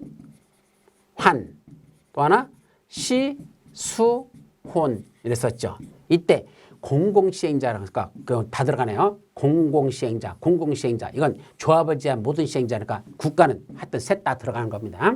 그럼 첫째, 무슨 방식으로 하다가 수용 방식으로 하다가 여의치 않으면 전부를 환지 방식으로 바꾸는 거 된다 그랬죠. 바로 수용 방식으로 하다 전부를 환지 방식으로 바꾸는 거. 이게 공수한. 또 하나, 수용 방식에서 혼용 방식으로 바꾼다. 자, 수용 방식으로 일단은 처음에는 출발했어. 요거 수용 방식으로 했는데 하다가 보니까 수용된 땅만까지는 수용 방식으로 가고 수용되지 않은 것들은 전부 다 환지 방식으로 바꿔서 결국은 혼용 방식이 됐죠. 그래서 혼용 방식으로 이렇게 되는 거. 첫 번째는 수용 방식으로 하다가 수용 안 된 땅만 환지 방식으로 하면서 결국 전체는 혼용 방식이 됐다. 그 말이에요. 그리고 세 번째는 요거부터 전부 환지 방식에서 혼용 방식으로 바꿨다. 그럼 무슨 말인 적이죠? 4번부터 보세요. 아니 3번부터 하자. 순서대로. 혼용 방식에서 전부 환지 방식으로 했다. 자, 혼용 방식이라는 건 요거 있었죠. 혼용 방식. 수용 방식과 환지 방식으로 하다가 무슨 방식으로 한 데가 수용 방식이 잘 안 되는 데를 환지 방식으로 바꾸면 결국은 전체가 환지가 되는 거죠. 그래서 혼용 방식으로 출발했다가 그 수용 방식으로 되는 부분, 혼용 방식 중에서 수용 방식이라는 그 부분이 수용이 잘 안 돼. 거기를 뭘 바꿨다? 환지로 바꿨어. 그럼 이쪽도 환지고 여기도 환지로 됐으니까 전부가 환지 방식이 되는 거죠. 이건 맞는 문장이죠. 근데 리을은 뭐죠? 전부 환지 방식이었는데 혼용 방식이 되는 건 일부가 환지 방식에서 수용 방식으로 바꾼 거잖아. 따라서 환지 방식으로 하다 수용 방식으로 바꾸는 건 절대로 없다 그랬습니다. 혼용 방식으로 한 건 일부가 이 속에 수용 방식이 들어갔다는 얘기입니다. 그럼 환지 방식에서 수용 방식으로 하는 게 들어갔잖아. 안 된다는 얘기입니다. 그건 절대 있을 수 없어요. 그래서 리을만 틀린 내용이 됩니다. 그럼 기억, 니은, 디귿 4번만 정답이 됩니다. 아셨죠? 이렇게 여러분들이 풀으시면 됩니다. 다음 59번 도시 및 주거환경 정비법부터 보도록 하죠. 자, 59번 도시 및 주거환경 정비법령상 토지 등 소유자에 대한 해당하지 않는 것, 즉 정비법에서는 토지 소유자라고 하지 않고 토지 등 소유자라고 되어 있습니다. 이거는 주거환경 개선 사업과 재개발 사업에서의 토지 등 소유자와 재건축 사업에서의 토지 등 소유자가 서로 다르다 구분되죠. 그중에 주거환경 개선 사업 또는 재개발 사업에서는 누가 토지 등 소유자죠? 정비구역에 위치한 토지 또는 건축물의 소유자 또는 그 지상권자를 말한다. 그랬으니까 건축물의 소유자 들어가죠. 토지의 소유자도 들어가죠. 그 다음에 토지에 있는 지상권자도 포함되고 건축물의 소유자도 당연히 들어갑니다. 그래서 건축물의 소유자, 토지의 지상권자 이 사람들이 들어가니까 바로 이거는 맞는 문장. 그럼 재건축에서는 정비구역에 위치한 건축물 및 부속토지 소유자고 거긴 지상권자는 포함되지 않는다. 건축물 및 부속토지 소유자. 그러니까 이거 건축물 및 부속토지 소유자는 재건축에서는 토지 소유자라고 부르죠. 그럼 누구는 아니다? 정비구역에 위치한 건축물 부속토지의 지상권자는 재건축에서는 포함되지 않습니다. 따라서 틀린 건 5번이 정답이 되겠습니다. 다음 60번 임대주택 및 주택 규모별 건설 비율 그랬습니다. 아니 임대주택 건설하는 게 도대체 공인중개사하고 무슨 관계가 있습니까? 공인중개사는요 분양주택이나 중개를 하지 임대주택은 LH 같은 데서 직접 하기 때문에 공인중개사가 관여할 일이 거의 없어요. 그렇기 때문에 임대주택 짓는 건 공인중개사 업무하고 관계없어서 이건 외우지 말아야 되는데 시험 문제에서 시잘데없이 이런 임대주택에 관련된 것도 시험 문제를 내는데 참 머리통 터집니다. 사실. 그래서 그냥 보자. 국민주택 규모의 주택이 전체 세대수의 100분의 90 이하에서 대통령이 정하는 범위까지는 임대주택을 짓도록 되어 있습니다. 또 공공임대주택 및 민간임대주택법에 따른 민간임대주택이 전체 세대수 또는 전체 연면적의 100분의 30 이하에서 대통령이 정하는 범위까지도 임대주택을 지으라 되어 있는데 이런 숫자 한 번도 시험 문제 나온 적이 없는 처음 시험 문제 나오니까 그냥 그러려니 하고 포기하십시오. 90하고 30이 정답인데 이거는 여러분들 몰라도 된다. 30년 만에 한 번 시험 문제 나온 거니까 이런 건 몰라도 돼요. 4번이 정답인데 그냥 그러려니 하고 넘어가십시오. 자, 61번 정비사업의 시행 방법으로 허용되지 않는 것. 이거는 중요하죠. 사업 시행 방법. 첫째, 주거환경 개선 사업은 5가지가 있었죠. 현수, 환관, 혼. 현수는 환관이라 혼인하지 못한다. 그래서 주거환경 개선서 환지 방식하는 거 가능하죠. 또 주거환경 개선서에서 관리 처분에 의한 방법도 있는데 이때 뭐 짓죠? 주택, 부대시설, 복리시설만 건설합니다. 주택, 부대시설, 복리시설 건설하는 방법, 관리 처분에 의한 방법 가능하죠. 그 다음에 재개발 사업은 두 가지죠. 바로 인가받은 관리 처분에 따라 그때는 건축물을 건설해서 공파는 방법과 또 하나 환지로 공파는 방법, 이렇게 재개발은 두 가지가 있습니다. 반면에 재건축은 한 가지만 있었죠. 뭐 있었죠? 바로 인가받은 관리 처분에 따라 뭐 지어야 돼? 주택, 부대시설, 복리시설 및 오피스텔도 지을 수 있다 그랬었죠. 그래서 재건축에서는 뭐도 짓는다? 오피스텔도 지을 수는 있어요. 근데 오피스텔은 어디서만 지을 수 있죠? 바로 준상위 지역에서만 지을 수 있어. 준주거지역과 상업지역에서만. 따라서 일반 주거지역에서는 안 돼요. 준주거지역하고 상업지역에서만 인가받은 관리 처분에 따라 그때는 뭘 지을 수 있단다? 바로 오피스텔도 건설하여 공파하는 방법이 가능하죠. 그래서 일반 주거지역이나 준주거지역이나 상업지역에서만 가능하다. 그러니까 5번이 바로 틀린 허용되지 않는 정답이 되겠습니다. 5번. 자, 다음 62번으로 넘어가죠. 조합 설립 등에 관한 설명서 옳은 것. 자, 정비사업 조합에 관한 문제입니다. 옳은 것. 1번 재개발 조합이 조합 설립 인가를 받은 날로부터 3년 내에 사업 시행계획 인가를 신청하지 아니하면 그때는 시장 군수 등은 원래 이거 붙여 써야 돼요. 시장 군수 등은 직접 정비사업을 시행할 수 있다. 자, 원래는 재개발은 조합이 사업을 시행하거나 또는 20인 미만일 때는 토지 등 수자들이 직접 사업을 시행할 수 있는 게 재개발 사업이죠. 그래서 재개발은 원칙은 조합이 사업 시행자, 20인 미만일 때는 토지 등 수자가 직접 할 수 있습니다. 근데 이 조합이나 토지 등 수자가 하는 게 아니라 누가 직접 한다? 바로 이 시장 군수 등이 직접 하거나 주택공사 등을 토지주택공사 등을 지정해서 그자들 보고 하게 할 수 있는 경우가 있었죠. 바로 공공시행자가 사업을 시행하는 경우가 있습니다. 그 중에 하나가 바로 조합 설립 인가 받은 날로부터 3년 내 사업 시행계획 인가를 신청하지 아니하면 그때는 조합이 하는 게 아니라 시장 군수 등이 직접 정비사업을 시행할 수 있습니다. 그건 맞는 문장이죠.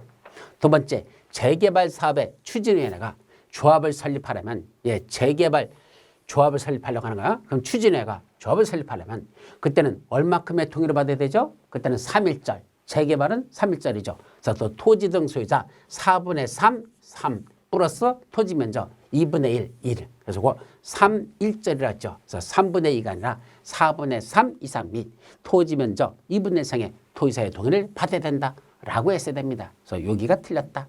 세 번째, 토지 등 소유자가 몇 일이면 30인이 아니야 20인 미만이라면 그때는 토지 등 소유자가 직접 사업을 재개발 사업을 시행할 수 있었죠. 그때는 조합을 설립하지 않을 수 있는 건 토지 등 소유자가 20인 미만일 때. 여기가 틀렸다.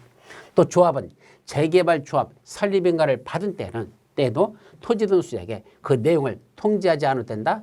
아이 조합 설립 인가 받았으면 전부 다 이게 기쁘다 구조 오셨네. 그야말로 사람들이 전부 다 환호를 하는 건데 이 환호하는 걸 알리지 않아도 됩니까? 조합 설립 인가 받았어요. 당연히 통지해야 됩니다. 그건 말할 것도 없이 통지하지 않아도 된다? 아니죠. 통지해야 되죠. 또 추진위원회는 조합 설립 인가 후 지체 없이 추정분담금에 관한 정보를 토지 등 소유자에게 제공해야 된다. 추정분담금이 뭐죠? 자, 여러분들 우리가 조합을 설립해서 사업을 시행한다면 대략 얼마 정도의 여러분들이 분담금을 내신다면 그 추정분담금이 그거야.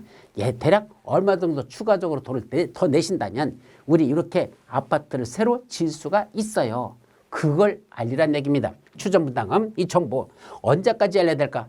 조합 설립이 인가받은 후에 알려야 될까? 아니죠. 조합 설립 인가 받기 전에 조합 설립 뭐 하기 전에 동의를 받기 전에 사람들한테 동의서 받기 전에 먼저 알려줘야 되겠죠. 자, 여러분 이정도 추정 분담금 낼 용의가 있어요? 그럼 우리 조합 설립하는데 동의하세요. 그때부터 동의서를 받아야 되죠. 그래서 추정 분담금을 알려주는 건 언제까지 알려준다? 조합 설립 동의를 받기 전입니다. 받기 전에 지체 없이 추정 분담금에 관한 정보를 토지 등 소유자에게 알려야 된다라고 됐습니다. 그래서 여기가 틀렸죠. 따라서 옳은 건 1번만 정답이 되겠습니다. 다음 63번 사업시행계획 통합심의에 관한 설명서 옳은 것.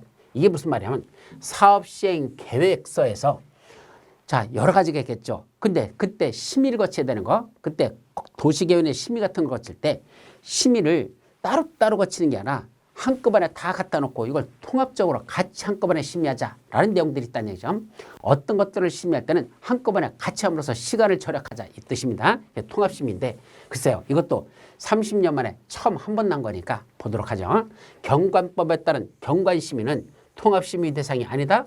굳이 통합심의 대상이 아닌 걸 굳이 여기다 문제를 낼 이유가 없을 거잖아. 이건 열거되는 거야. 통합심의 거쳐야 될 내용들 열거된 것 중에 뽑아놓은 거니까 이거는 통합심의 대상이다 라고 했어야 됩니다. 두 번째, 시장군수 등은 특별한 사유가 있으면 통합심의 결과를 반영하여 사업시행 계획을 인가해야 된다. 그러니까 인가내주기 전에 통합심의 결과를 반영해서 해야 됩니까? 반영 안 할 겁니까? 반영 안 할 거면 굳이 통합심의할 이유가 뭐 있습니까? 통합심의하는 걸 반영해서 인가를 해야 되겠죠. 그러니까 몰라도 아마 이거는 당연히 통합심의한 걸 반영해서 인가 내줘야 되지 않나요? 그렇게 당연히 해석이 됩니다. 그래서 2번이 정답 같다. 2번이 정답 같다. 3번 통합심의를 거친 경우 해당 사항에 대한 조정 또는 제정을 거친 것으로 보지 아니한다. 자, 우리 법에 보면 뭐죠?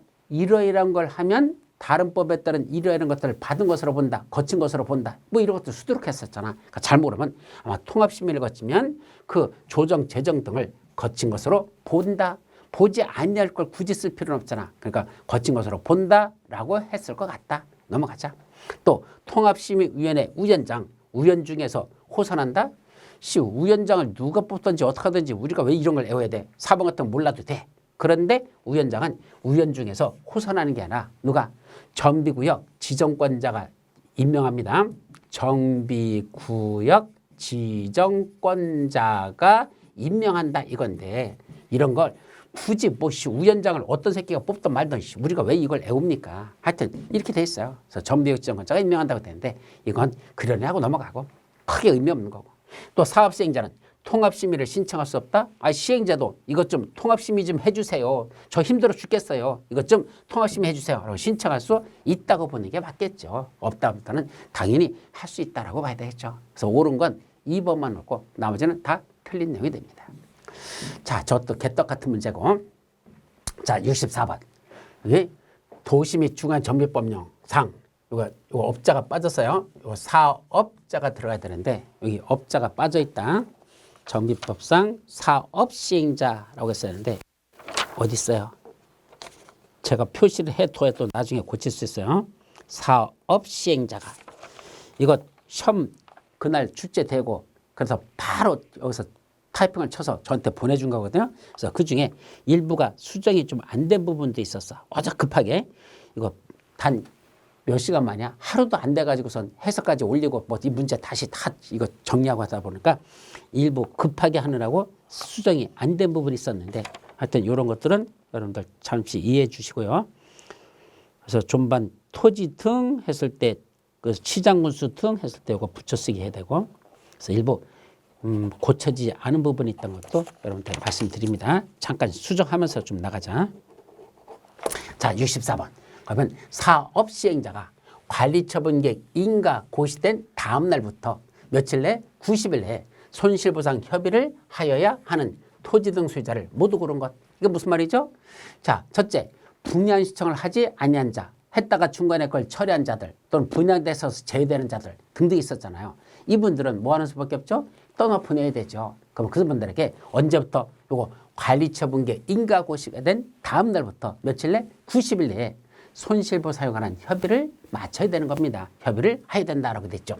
그때 그 협의 대상자에 들어가는 것들을 골라란 얘기입니다. 첫째는 분양신청 기간 내에 분양신청을 하지 아니한 자. 그 사람은 현금 청산해서 손실보상 해주고 끝내죠. 두 번째, 인가된 관리처분에 따라 분양 대상에서 제외된 자도 마찬가지고. 세 번째, 분양신청 기간 종료 전에, 종료 후에 분양신청을 처리한 자.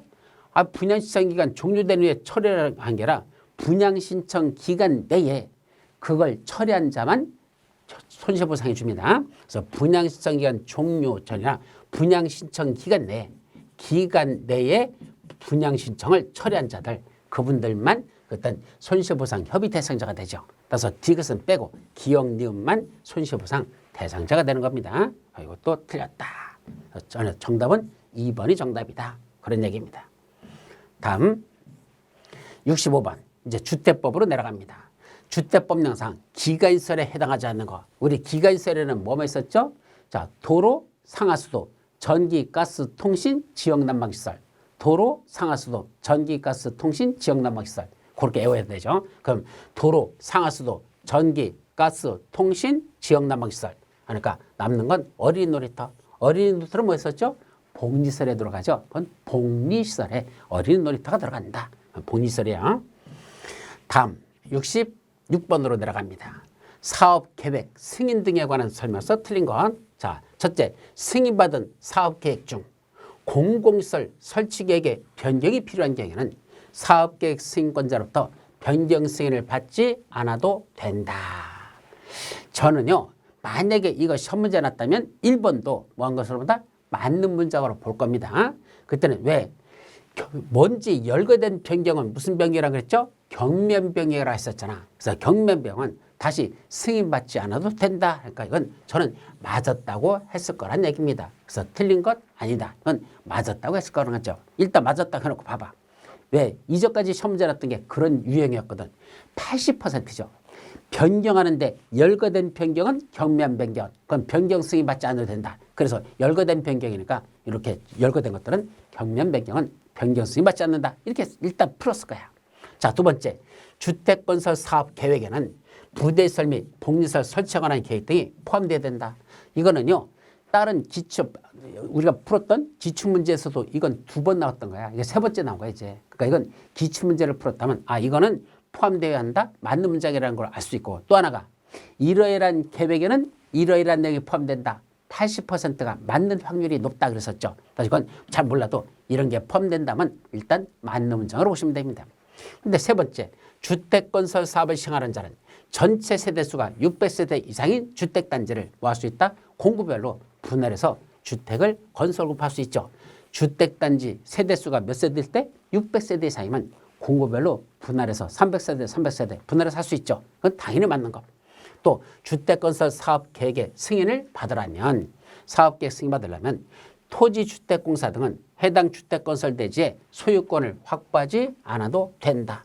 요거는 자 원래는 주택건설대지는 소유권을 확보해야 사업계획 승인 내주는데 어떤 경우에는 사업계획 승인을 아직 소유권을 확보하지 못해도 내줄 수 있죠. 그중에 쭉 열거된 것 중에서 하나, 둘, 세 번째 있었죠. 국가, 지방자치단체, 한국토지대공사, 지방공사가 주택건설 사업을 시행할 때는 그때는 소유권을 확보하지 않아도 사업계획 승인 내준다라는 게 있었어요. 그래서 한국토지대공사 소유권을 확보하지 않아도 사업계획 승인 받을 수 있다 했을까? 이건 당연히 맞는 문장. 그럼 5번 사업 주체는 입주자 모집 공고를 한 후 사업계획 변경 승인을 받은 경우에는 14일 이내에 문서로 입주 예정자에게 그 내용을 통보해야 된다. 자, 뭘 받았다? 사업계획 변경 승인을 받았다면 14일 이내에 이 문서로 입주 예정자에게 그 내용을 통보해야 된다? 모르죠. 왜? 시행 규칙에 들어있는 아주 세부적인 절차입니다. 그래서 이건 우리가 모르겠다는 얘기입니다. 그럼 정답으로 봐서는 뭐가 정답이죠? 글쎄요. 그럼 이것도 맞는 거면 참 모르니까 이게 5번이 정답일 것이다. 저 같으면 이걸 5번으로 정답으로 했을 거란 얘기입니다. 왜냐면 몇 번은 맞고 2번, 3번, 요 4번까지는 이건 우리 책에 있는 얘기야. 2, 3, 4번은 1번하고 5번만 없다는 얘기입니다. 그러면 아무래도 열거된 변경은 경면 변경 정답 1번 저는 이렇게 했을 거야. 5번으로 틀린 건 그래서 아니 이건 맞는 문제니까 정답은 5번으로 했을 거란 얘기입니다. 근데 실질적으로 정답은 몇 번이죠? 1번입니다. 5번은 맞고 1번이 틀렸다는 얘기입니다. 아셨죠? 그래서 5번은 어디 나온다? 지문 5는 시행규칙 제13조 제4항의 내용이다 그랬죠. 시행규칙에 있는 절차입니다. 거기까지는 못 외운다 그랬죠. 시행규칙까지는 우리가 절대 풀 수가 없어요. 또 외울 필요도 없어. 시험 문제가 정답으로 날 확률은 전체 40문제 중에 하나 내지 2개밖에 없습니다. 많이 나야 2문제 정도가 시행규칙에서 정답이 나요. 그러니까 시행규칙은 외울 필요가 없는 건데 5번 지문은 시행규칙에서 난 것이고 또 뭐 1번도 마찬가지야. 시행규칙 13조 제5호 6호에서 제5조 13조 제5항 6호에서 나온 거거든. 이것도 시행규칙 문제야. 그러니까 문제가 2번, 3번, 4번은 우리가 배운 데서 났고 1번하고 5번은 안 배운 데서 난 건데 1번 같은 건 되게 까다로운 거라서 이걸 1번으로 정답을 한 사람은 별로 없을 겁니다. 현실적으로. 그래서 문제 아주 개딱 같은 문제에서만 정리하시고 저건 맞추기 만만치 않은 문제라고만 생각하고 넘어가죠. 다음 67번 수직측축형 리모델링의 허용 요건에 관한 규정의 일부이다. 수직측축 리모델링 할 때 몇 층 이상, 몇 층 이하 나눠가지고 그때는 몇 개층까지 몇 개층까지 그 증축할 수 있죠. 첫째, 수직측축 행위가 그때 대상이 되는 기존 건축물의 층수가 몇 층 이상이면 몇 개층까지 수직측축할 수 있고 그게 몇 층 이하인 경우에는 몇 개층만 할 수 있다. 이렇게 돼 있었잖아. 자, 이건 이미 여러 번 했었죠. 15층 이상이면 3개층까지 14층 이하인 건 2개층까지 이거잖아. 그래서 15, 3, 14, 2 이걸 찾으라는 얘기야. 15, 3, 14, 2 3번밖에 없네. 15, 3, 14, 2 이걸 찾으라는 얘기입니다. 그것도 아주 위에 문제 개떡 같은 거 내놓고 67번에서는 아주 쉬운 문제를 내놨습니다. 그래서 정답은 바로 3번이 되겠습니다. 15 맞나? 15, 3, 14, 2 15, 3, 14, 2 3번 맞죠? 예, 3번이 정답입니다. 다음 68번 주택법령상 주택의 건설에 관한 설명으로서 옳은 거 주택 건설 옳은 걸 고르랍니다. 첫째, 하나의 건축물에는 뭘 같이 지을 수 없다? 단지형 연립 또는 단지형 다세대 주택과 소형주택을 함께 건축할 수 없다라고 있었죠. 뭐는 같이 못 짓는다?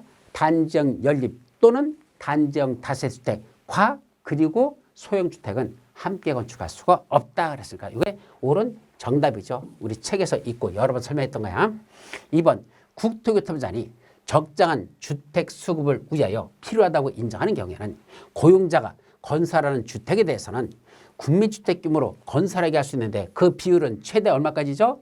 그 비율은 주택의 100% 이하에서 정해진 일정 비율 이상으로 하라 이랬었죠. 그래서 누가 할 때? 주택조합하고 고용자가 건설하는 주택에 대해서만 주택조합과 고용자가 건설하는 주택에서만 국민주택 규모를 최대 얼마까지 지켜야 한다? 100% 이하에서 일정 비율 이상을 국민주택 규모로 건설하게 할 수 있습니다. 이건 75%나 이건 100% 이하라고 기억하시면 됩니다. 그래서 2번이 바로 틀린 내용이죠. 2번도 틀렸고. 그럼 3번은 주택법에 따라 건설사업자로 간주하는 등록사업자는 이게 무슨 말이죠? 등록사업자이면서 동시에 시공까지 할 수 있는 거 건설사업자로 간주한다는 건 시공까지 할 수 있다는 얘기입니다. 등록사업자면서 동시에 시공까지 같이 한다. 그럴 때는 주택건설사업계 승인을 받은 주택의 건설공사를 당연히 뭐 할 수 있죠? 자기가 건설사업자로 인정받으니까 시공까지 할 수 있다라고 했어야 되죠. 시공까지 할 수 있다. 또 4번 장수명 주택의 인증 기준, 인증 절차 및 수수료 등은 주택 공급에 관한 규칙으로 정한다. 장수명 주택의 인증 기준, 인증 절차 및 수수료는 주택 공급에 관한 규칙으로 정한다. 알게 뭐야? 이런 건 몰라. 그죠? 이건 몰라. 이런 것까지 우리가 이걸 왜 외워야 됩니까? 무슨 규칙으로 정하는지 이건 지들이 정하면 되지. 왜 공인중개사가 이런 것까지 우리가 외워서 뭐다 써먹는다고. 이건 몰라도 된다. 그래서 4번은 그냥 넘어가세요. 옳은 걸 골라라 했는데 모르겠어. 그럼 옳은 건 몇 번이죠? 1번밖에 없어. 정답이야. 이건 이미 책에 나와 있는 거고 공부했던 거야. 그럼 나머지는 몰라도 이거 4번 모른다고 해서 1번 모르는 거 아니잖아. 1번 정답 나왔으면 됐죠. 그러니까 4번은 몰라도 되는 겁니다. 5번은 국토교통부장은 바닥충격음 성능 등급을 인정받은 제품이 인정받은 내용과 다르게 판매 시공한 경우에 해당하면 그때는 그 인정을 취소해야 된다. 취소해야 한다는 건 사실 많지 않아요. 먼저 취소할 수 있다거든. 이것도 개떡 같은 문제죠. 하여한다, 할 수 있다, 이런 것까지 시험 문제를 내냐. 그죠? 별로 중요하지도 않은 걸. 따라서 이런 건 할 수 있다요. 취소할 수 있다요. 그래서 몰라도 됩니다. 안 해도 되는 것들이야. 그래서 1번만 우리가 정확히 1번하고 2번, 요 우리 책에 있는 건 요 두 가지야. 1번, 2번. 요것만 알아도 정답 푸는 데는 전혀 지장이 없습니다. 아셨죠? 그러니까 정답은 1번입니다. 나머지들은 개떡 같은 내용이다. 아까 3번 같은 거, 요거 주택건설 기준 등에 관한 규칙으로 정한다는 건 시행규칙 제38조. 그래서 시행규칙에 있는 거야. 그래서 시행규칙이 정답으로 내는 건 거의 없으니까 몰라도 된다는 얘기입니다. 자, 이제 69번 사전 방문 등에 관한 설명서 틀린 것. 사실은 요 사전 방문에 관한 건 출제 가능성도 사실이 없는 건 아니었어. 그러니까 아마 3년 전인가 4년 전에 만들어진 거거든요. 근데 아직은 출제가 안 되고 있기 때문에 여러분들께 설명을 안 했던 건데 사전 방문이 뭐죠? 아파트 다 짓고 나서 사용검사 받고 우리가 입주를 해야 되는데 들어가 보니까 그때 가서 하자가 발견돼. 근데 이미 들어갔는데 하자 발견되면 다시 또 수리하려면 또 이 들어간 짐들 다 빼야 되지요. 거기 살면서 얼마나 귀찮습니까? 사전에 미리 방문해가지고 이 건물에 하자가 없는지를 직접 입주 예정자들이 눈으로 확인을 하는 절차. 이게 사전 방문 절차야. 상당히 중요한 거겠죠? 그래서 출제 가능성이 있었는데 요거는 만들어진 지 얼마 안 돼서 설명을 안 했던 건데 여기서 출제가 됐습니다. 첫째, 사전 방문한 입주 예정자가 보수공사 등 적절한 조치를 요청한 사항이 하자가 아니라고 판단하는 사업 주체는 자 주민들이 입주 예정자들이 와서 뭐죠? 이거 잘못됐어요. 여기 고쳐주세요. 라고 조치를 요청했는데 그게 아니야. 그거는 정상적인 거야. 라고 판단이 된다면 누구한테? 사용검사한테 하자 여부를 확인해 줄 것을 요청할 수 있다. 예, 그거는 하자인지 아닌지 좀 판정 좀 내려주세요. 라고 요청할 수 있다. 합리적인 거죠. 당연히 그런 절차를 거쳐야 되겠죠. 두 번째는 사업 주체는 사전 방문을 주택공급 계획에 따라 정한 입주 지정기간 시작일 며칠 전까지 1일 이상 실시해야 된다. 사전 방문을 하는 걸 하루만 해도 될까요? 그 큰 아파트 단지에 무슨 하루 만에 가서 다 볼 수 있습니까? 최소한 며칠일? 2일 이상은 해야 됩니다. 1일이 아니라 최소한 2일 이상은 해야 된다라는 게 맞고 그 다음에 시작일 60일 전까지입니까? 아니야. 이거 45일 전까지야. 그래서 이건 절대 모르는 거죠. 암기하지 않으면 못 외워. 그래서 입주 지정기간 시작일 45일 전까지는 2일 이상 사전 점검을 사전 방문을 실시해야 됩니다. 그래서 여기가 틀렸다. 그래서 틀린 정답이 바로 2번이거든요. 그럼 나머지 읽어보죠. 사업 주체가 사전 방문을 실시하라는 경우 사용검사권자에 대한 사전 방문 계획의 제출은 언제까지? 사전 방문 기간 시작일 1개월 전까지는 최소한 해야 됩니다. 또 사용검사권자는 사업 주체로부터 하자 여부 확인 요청을 받은 날부터 아까 하자 여부 확인 요청 들어왔었죠? 그럼 그로부터 7일 이내에 하자 여부를 확인하여 해당 사업 주체에게 통보해야 됩니다. 그것도 절차에 관한 거고. 또 보수공사 등의 조치 계획을 수립한 사업 주체는 이건 보수공사가 필요하다. 그래서 조치 계획을 수립한 사업 주체는 사전 방문 기간의 종료일로부터 7일 이내에 역시 사용검사권자에게 해당 조치 계획을 제출해야 됩니다. 전부 다 숫자들과 관련된 것들이 이렇게 시험 문제는 났는데 더 틀린 건 어쨌든 2번만 정답이고 나머지는 다 맞는 문장이 되겠습니다. 자, 이것도 40일 전까지 2회 이상 실시한다는 건 어디 나온 거야? 시행규칙에 있는 겁니다. 올해 시행규칙에서 정답이 2개 났거든. 그 중에 하나가 이겁니다. 시행규칙에서 난 거야. 못 외우는 거야. 그러니까 이건 시행규칙은 그냥 그것까지 공부하면 되잖아요. 못 외웁니다. 그것까지를 하도 많아가지고 시행규칙은 아주 세부적인 내용들이 들어있거든. 그 절대 손 못 대요. 법률하고 시행령도 다 못하는데 무슨 시행규칙까지 손을 댑니까? 그런 거 내는 차가 싸가지가 없는 자지. 못 푸는 사람이 그 사람이 실력이 없는 게 아니에요. 그런 것까지는 공부하지 못한다. 그러니까 그러냐고 넘어가시면 됩니다. 자, 이제 70번 입주자 저축에 관한 설명서 틀린 거. 이제까지는 주택상환사채만 나다가 입주자 저축에 관한 게 이번에 처음으로 시험 문제가 났습니다. 오히려 처음 난 거죠. 자, 틀린 거래. 입주자 저축 정보를 제공하는 입주자 저축 취급기관의 장은 자, 우리가 주택청약 종합저축에 금융기관에 가입을 하잖아요. 그 금융기관을 말하는 거. 그 장은 입주자 저축정보의 명의인이 이름으로 된 사람이 요구하더라도 입주자 저축정보 제공 사실을 통보하지 아니할 수 있더라. 아니 입주자 저축정보 제공을 다른 국토교통부나 다른 데다 그걸 제공을 했다는 얘기야. 그걸 알려달라고 요구하는데도 그 명의인이 원래 가입한 사람이 알려달라고 요구하는데도 통보하지 아니할 수 있다? 아니 알려달라면 알려야죠. 원래는 통보하지 않아도 돼. 근데 명의인이 요구하면 그 정보 다른 데 제공한 거 있습니까? 알려주세요 라고 요구하면 그때는 정보 제공 사실을 통보하여야 한다라고 돼 있죠. 통보하지 아니할 수 있다? 일단 틀립니다. 그래서 1번이 틀린 정답이고 2번 국토교통부 장관으로부터 주택법에 따라 입주자 저축 정보 제공 요청을 받은 입주자 저축 취급기관의 장은 누구로부터? 국장이 그 사람 입주자 저축 정보 좀 나한테 제공해달라고. 왜냐면 저 사람이 아무래도 불법으로다 딴 데를 갔다가 또 지금 저기 청약 신청한 것 같은데 그걸 확인하기 위해서 필요하니까 그 사람에 대한 정보 좀 알려주세요라고 국장이 그 금융기관에다가 입주자 저축기관이 금융기관이죠. 거기다 요청을 하면 그때는 금융거래 실명, 금융실명거래 및 비밀보장에 관한 법률에도 불구하고 그 입주자 저축 정보를 제공해야 돼 안 해야 돼? 해줘야 되죠.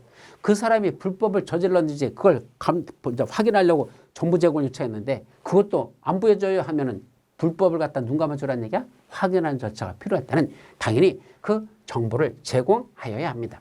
그때 입주자 저축이란 국민주택과 민영주택을 공급받기 위하여 가입하는 주택청약 종합저축이라는 거. 지금은 이것만 입주저축에 해당하죠. 주택청약 종합저축을 말합니다. 그건 맞는 문장이고 또 국토교통부장은 입주자 저축의 납입 방식, 금액 및 조건 등에 필요한 사항에 관한 국토교통부로 제정하거나 개정할 때는 기획재정장과 미리 협의해야 된다. 그렇게 하든지 말든지 국장이 알아서 하면 되지. 무슨 기획재정장과 협의를 하는지 안 하는지를 왜 중개사가 이런 것까지 외워야 돼. 이런 시시콜콜한 건 국장이 알아서 지가 하면 되지. 중개사가 알아야 될 일 아니잖아. 근데도 이런 것도 셔문제 냈어요. 일단 맞는 문장. 요거는 우리 책에도 있죠. 입주자 저축은 한 사람이 한 계좌만 가입할 수 있습니다. 1인 1계좌 형식으로 돼 있죠. 그래서 이건 당연히 맞는 거. 그래서 틀린 건 1번만 정답이 되겠습니다. 다음 71번. 주택 공급에 관한 규칙으로서 정하는 사항을 모두 고른 것. 참 개떡 같은 문제입니다. 주택 공급에 관한 규칙으로 뭘 정하는지 안 하는지 그걸 우리가 뭘 애우고 자식할 필요가 뭐 있습니까? 아주 진짜 올해 시험 문제는요. 아주 극단적이야. 쉬운 건 되게 쉽게 내고 어려운 건 아예 손도 못 대도록.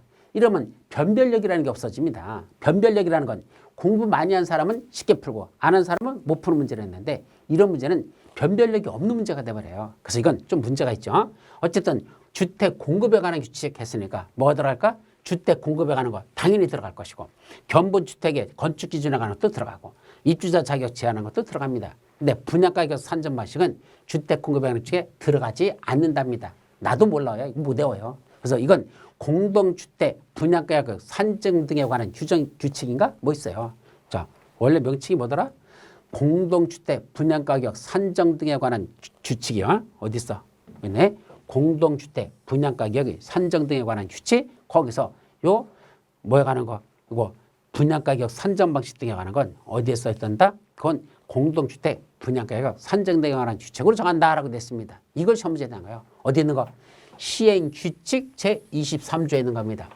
아까도 말씀드렸지만 법률하고 시행령에 있는 것도 다 못 풀고 있는데 왜 뭐 시행규칙에 어떤 이런 개떡 같은 걸 내느냐고. 이런 걸 시험 문제는 몰라도 되는 거고 이건 풀 수도 없는 내용을 내는 거니까 이런 문제를 뭐란다? 또 말하죠. 싸가지 없는 문제입니다. 그냥 넘어가죠. 자, 하여튼 올해 주택법은 아주 싸가지 없는 문제들이 무려 한 서너 문제가 들어있어요. 그래서 실제로 여러분 세 문제, 한 문제 통밥으로 맞춰서 네 문제 정도만 외울 맞출 수 있었다. 그렇게밖에 안 됩니다. 나머지는 풀 수 있는 문제들이 아니에요. 자, 72번 이제 건축법으로 내려갑니다.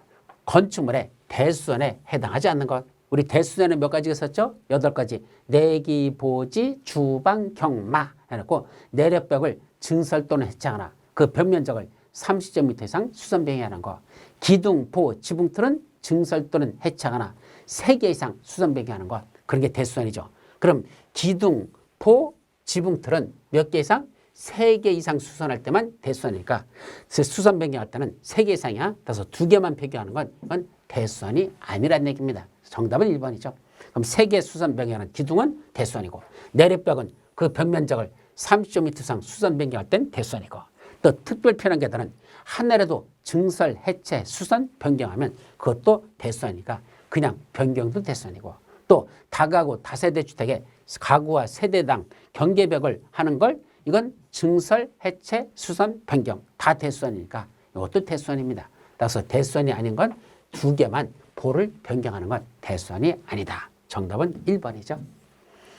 자, 73번 건축법령상 대지에 조경 등의 조치를 하지 않을 수 있는 건축물이 아닌 것. 그럼 조경을 해야 되는 건축물을 골라라. 말들도 참 뭐라 할까? 부정의 부정문을 쓴 게 왜 이렇게 많은지 모르겠어. 부정의 부정, 그죠? 나는 죄를 저지르지 아니하였다고 볼 수 없는 것을 고르시오. 이건 죄를 졌다는 걸 고르라는 게요. 없다는 걸 고르라는 거예요. 문제 이런 식으로 좀 내지 말아라. 좀 말 좀 쉽게 풀어라. 뭔다? 조경을 해야 되는 건축물을 골라라. 이렇게 고르면 되죠. 조경 조치가 필요한 건축물은 하고 내면 되지. 무슨 조경 등의 조치를 하지 않을 수 있는 건축물이 아닌 것은 왜 이렇게 말을 비비 꿔서 내리냐고. 그러면 뭐 문제가 더 어려워지는 거냐? 무슨 국어 실력을 묻고 있는 거냐? 제발 좀 간략간략하게 문제 좀 내자. 저는 이런 건 진짜 출제원들의 의심을 안 하고 싶어도 사실은 제가 웬만하면 출제원들 욕 안 하고 싶거든요. 왜? 그분들은 나보다 더 똑똑한 사람이잖아. 그럼 똑똑하면 똑똑한 것만큼 좀 쉽게 내자. 말 푸는 것도 쉽고 공인 중에서 꼭 알아야 될 것만 내고 시잘데없는 것 좀 내지 말고 그것이 제가 진짜 바라는 겁니다. 하여튼 전번에 제가 그 출제하는데 산업인력공단에 거기 담당자한테 전화해가지고 한 30분 동안인가 1시간 동안 제가 신랄하게 얘기한 적이 있어요. 출제하는 게 문제가 많다. 도대체 출제하는 의원들이 이게 또 여기도 기타라만 쓰잖아. 이제 기타 쓰지 말라고 그랬잖아. 기타가 원래 일본말이에요. 한자로 쓰면 이렇게 씁니다. 기타.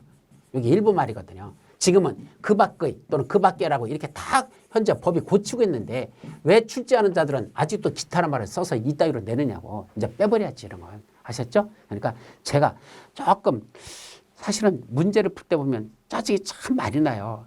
이렇게밖에 문제를 못 낼까? 참 배우고도 많이 하신 분들인데 왜 이렇게밖에 못할까? 정말로 안타까울 때가 참 많습니다. 그래서 여러분들에게 자꾸 이런 소리 하면 문제 푸는 여러분들도 짜증나거든요. 그래서 사실은 표현 안 하고 싶어. 근데 문제를 풀고 나면 여러분들이 더 스트레스 받습니다. 뭐야 이런 문제를 냈어. 근데 우리 교수님이 설명하는 거 보니까 이해가 되냐. 맞아 저런 싸가지 없는 문제들이었어. 스트레스가 풀리죠. 그래서 그냥 짜증 내지 마시고 제가 짜증 대신 내줄 테니까 여러분 짜증 내지 말고 그냥 풀도록 그렇게 하시기 바랍니다. 자 어쨌든 조경 등을 해야 되는 건축물을 골라라. 그런 뜻이에요. 문제는 간단히 얘기하면 첫째 녹지 지역에서는 조경한다 안 한다? 안 한다 그랬죠. 이미 나무가 100만 그루가 자라고 있는 지역에서는 100그루 나무 심어봤자 포도 안 나. 녹지 지역은 조경 안 합니다. 어디도 마찬가지 관농자 있었죠. 관농자.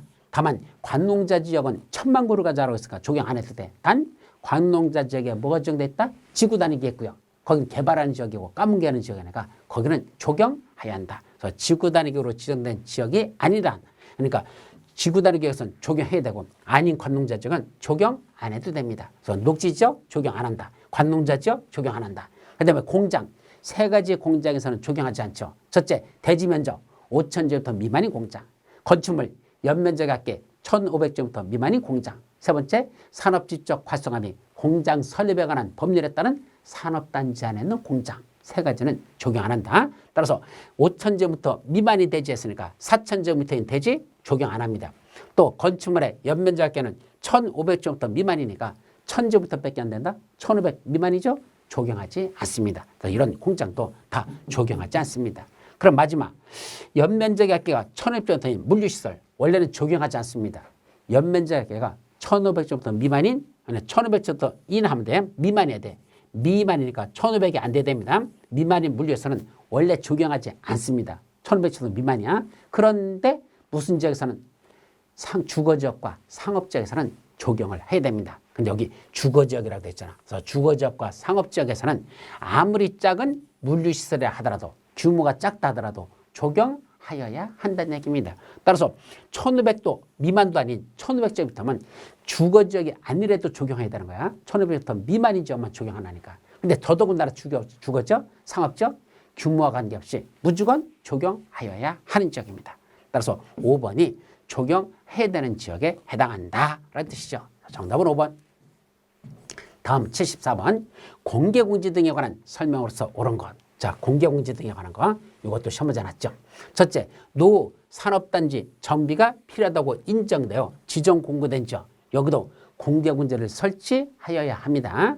원래 공개공지는 주거지역 중에 전용주거지역하고 전용지역은 빼고 일반 주거지역과 준주거지역, 상업지역은 모든 상업지역, 공업지역 중에서는 준공업지역에서만 공개공지를 확보하게 돼 있죠. 그래 놓고는 나머지는 노후 산업단지 정비가 필요하다고 인정되는 이런 지역에서도 공개공지를 설치해야 됩니다. 설치할 수 없다? 아니요. 설치해야 됩니다. 예, 틀렸고요. 두 번째, 공개공지는 번쩍 건물을 들어 올려서 그 밑에다가 필루티 구조로 설치하는 거 된다 안 된다? 된다 그랬죠. 그래서 필루티 구조로 설치할 수 있습니다. 또 3번, 공개공지 등을 설치할 때는 모든 사람들이 환경 친화적으로 편리하게 이용할 수 있도록 거기다 뭘 만든다? 긴 의자나 또는 조경시설 등 건축적으로 정한 시설을 설치해서 사람들이 편하게 쉴 수 있는 소규모 휴식 공간을 만들어주는 것. 그러니까 이건 설치해야 되죠. 맞는 문장. 그다음에 4번 공개공지 등에는 건축조례로 정하는 바에 따라 연간 최장 며칠 기간 동안은 주민 등을 위한 문화행사를 열거나 판촉활동을 할 수 있도록 이렇게 해주죠. 며칠 했죠? 60일 이내입니다. 그래서 최장 60일이죠. 90일이 아니라 최장 60일, 약 2달입니다. 2달 동안은 주민들을 위한 문화행사를 열거나 판촉활동을 할 수 있죠. 또 울타리나 담장 등 시설의 설치 또는 출입구 폐쇄 등을 통해 공개공지 출입을 제한하는 건 일체 할 수 없습니다. 주민들이 와서 쉴 수 있는 공간을 만들어준 거니까 출입을 제한하도록 하는 조치는 일체 안 됩니다. 제한하는 건 지체 없이 신고합니까? 무슨 이건 설치했다고 고발 신고하는 건 모를까? 그건 신고하고 제한하는 건 아니라 아예 제한할 수 없는 겁니다. 신고하고 제한하는 게 아니고 아예 제한할 수 없다라고 써야죠. 이것도 틀렸습니다. 옳은 건 3번만 정답이 되겠죠. 자, 이제 75번 건축물 안전영역 평가에 관한 설명으로서 옳은 것.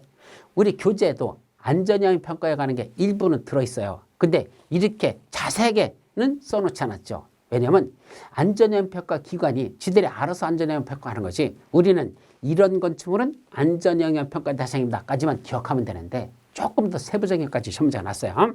자, 건축물 안전영역 평가 대상은 어떤 건축물이죠? 첫째, 초고층 건축물.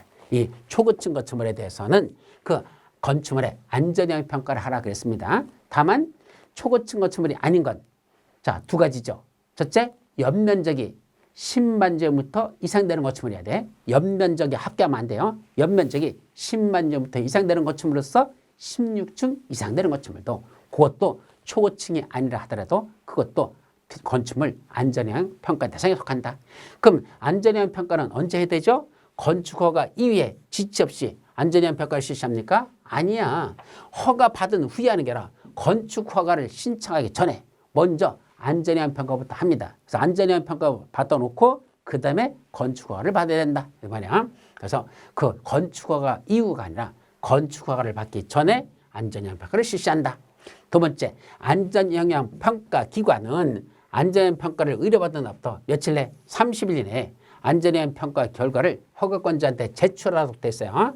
이런 절차까지는 우리가 애울 게 아니고 그건 안전영역 평가 기관에 알아서 지들이 할 문제지 중개사가 우리가 애울 문제는 아니잖아. 그러니까 싸가지 없는 거죠. 이 기간 연장할 수 있을까? 예, 연장할 수 있습니다. 며칠만? 20일 이내에서 한 차례만 20일 이내에서 한 차례만 연장할 수 있다라고 됐어요. 20일 이내에서 한 차례 이렇게만 하면 되죠. 또 건축물 안전영역 평가 결과는 도시계획원의 심의를 거쳐서 확정된다. 이게 무슨 법인데? 건축법인데 왜 건축법에 도시계획위원회가 나오냐? 원래 건축법 하면 뭐가 나와야 돼? 건축위원회죠. 그래서 이건 도시계획위원회라 이건 건축위원회의 심의를 거쳐서 확정된다라고 했어야 됩니다. 또 허가권자는 안전영역 평가에 관한 심의 결과 및 안전영역 평가 내용을 일간신문에 게재하는 방법으로 공개한다?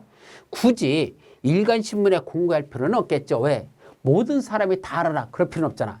해당 그 건축물에 관해서만 하는 건데 무슨 모든 사람들이 다 알아야 될 이유는 없죠. 그래서 이건 어디 한다? 공보에다 합니다. 일간신문이나 해당 지방자치단체 공보에다가 공고하는 방법을 한다.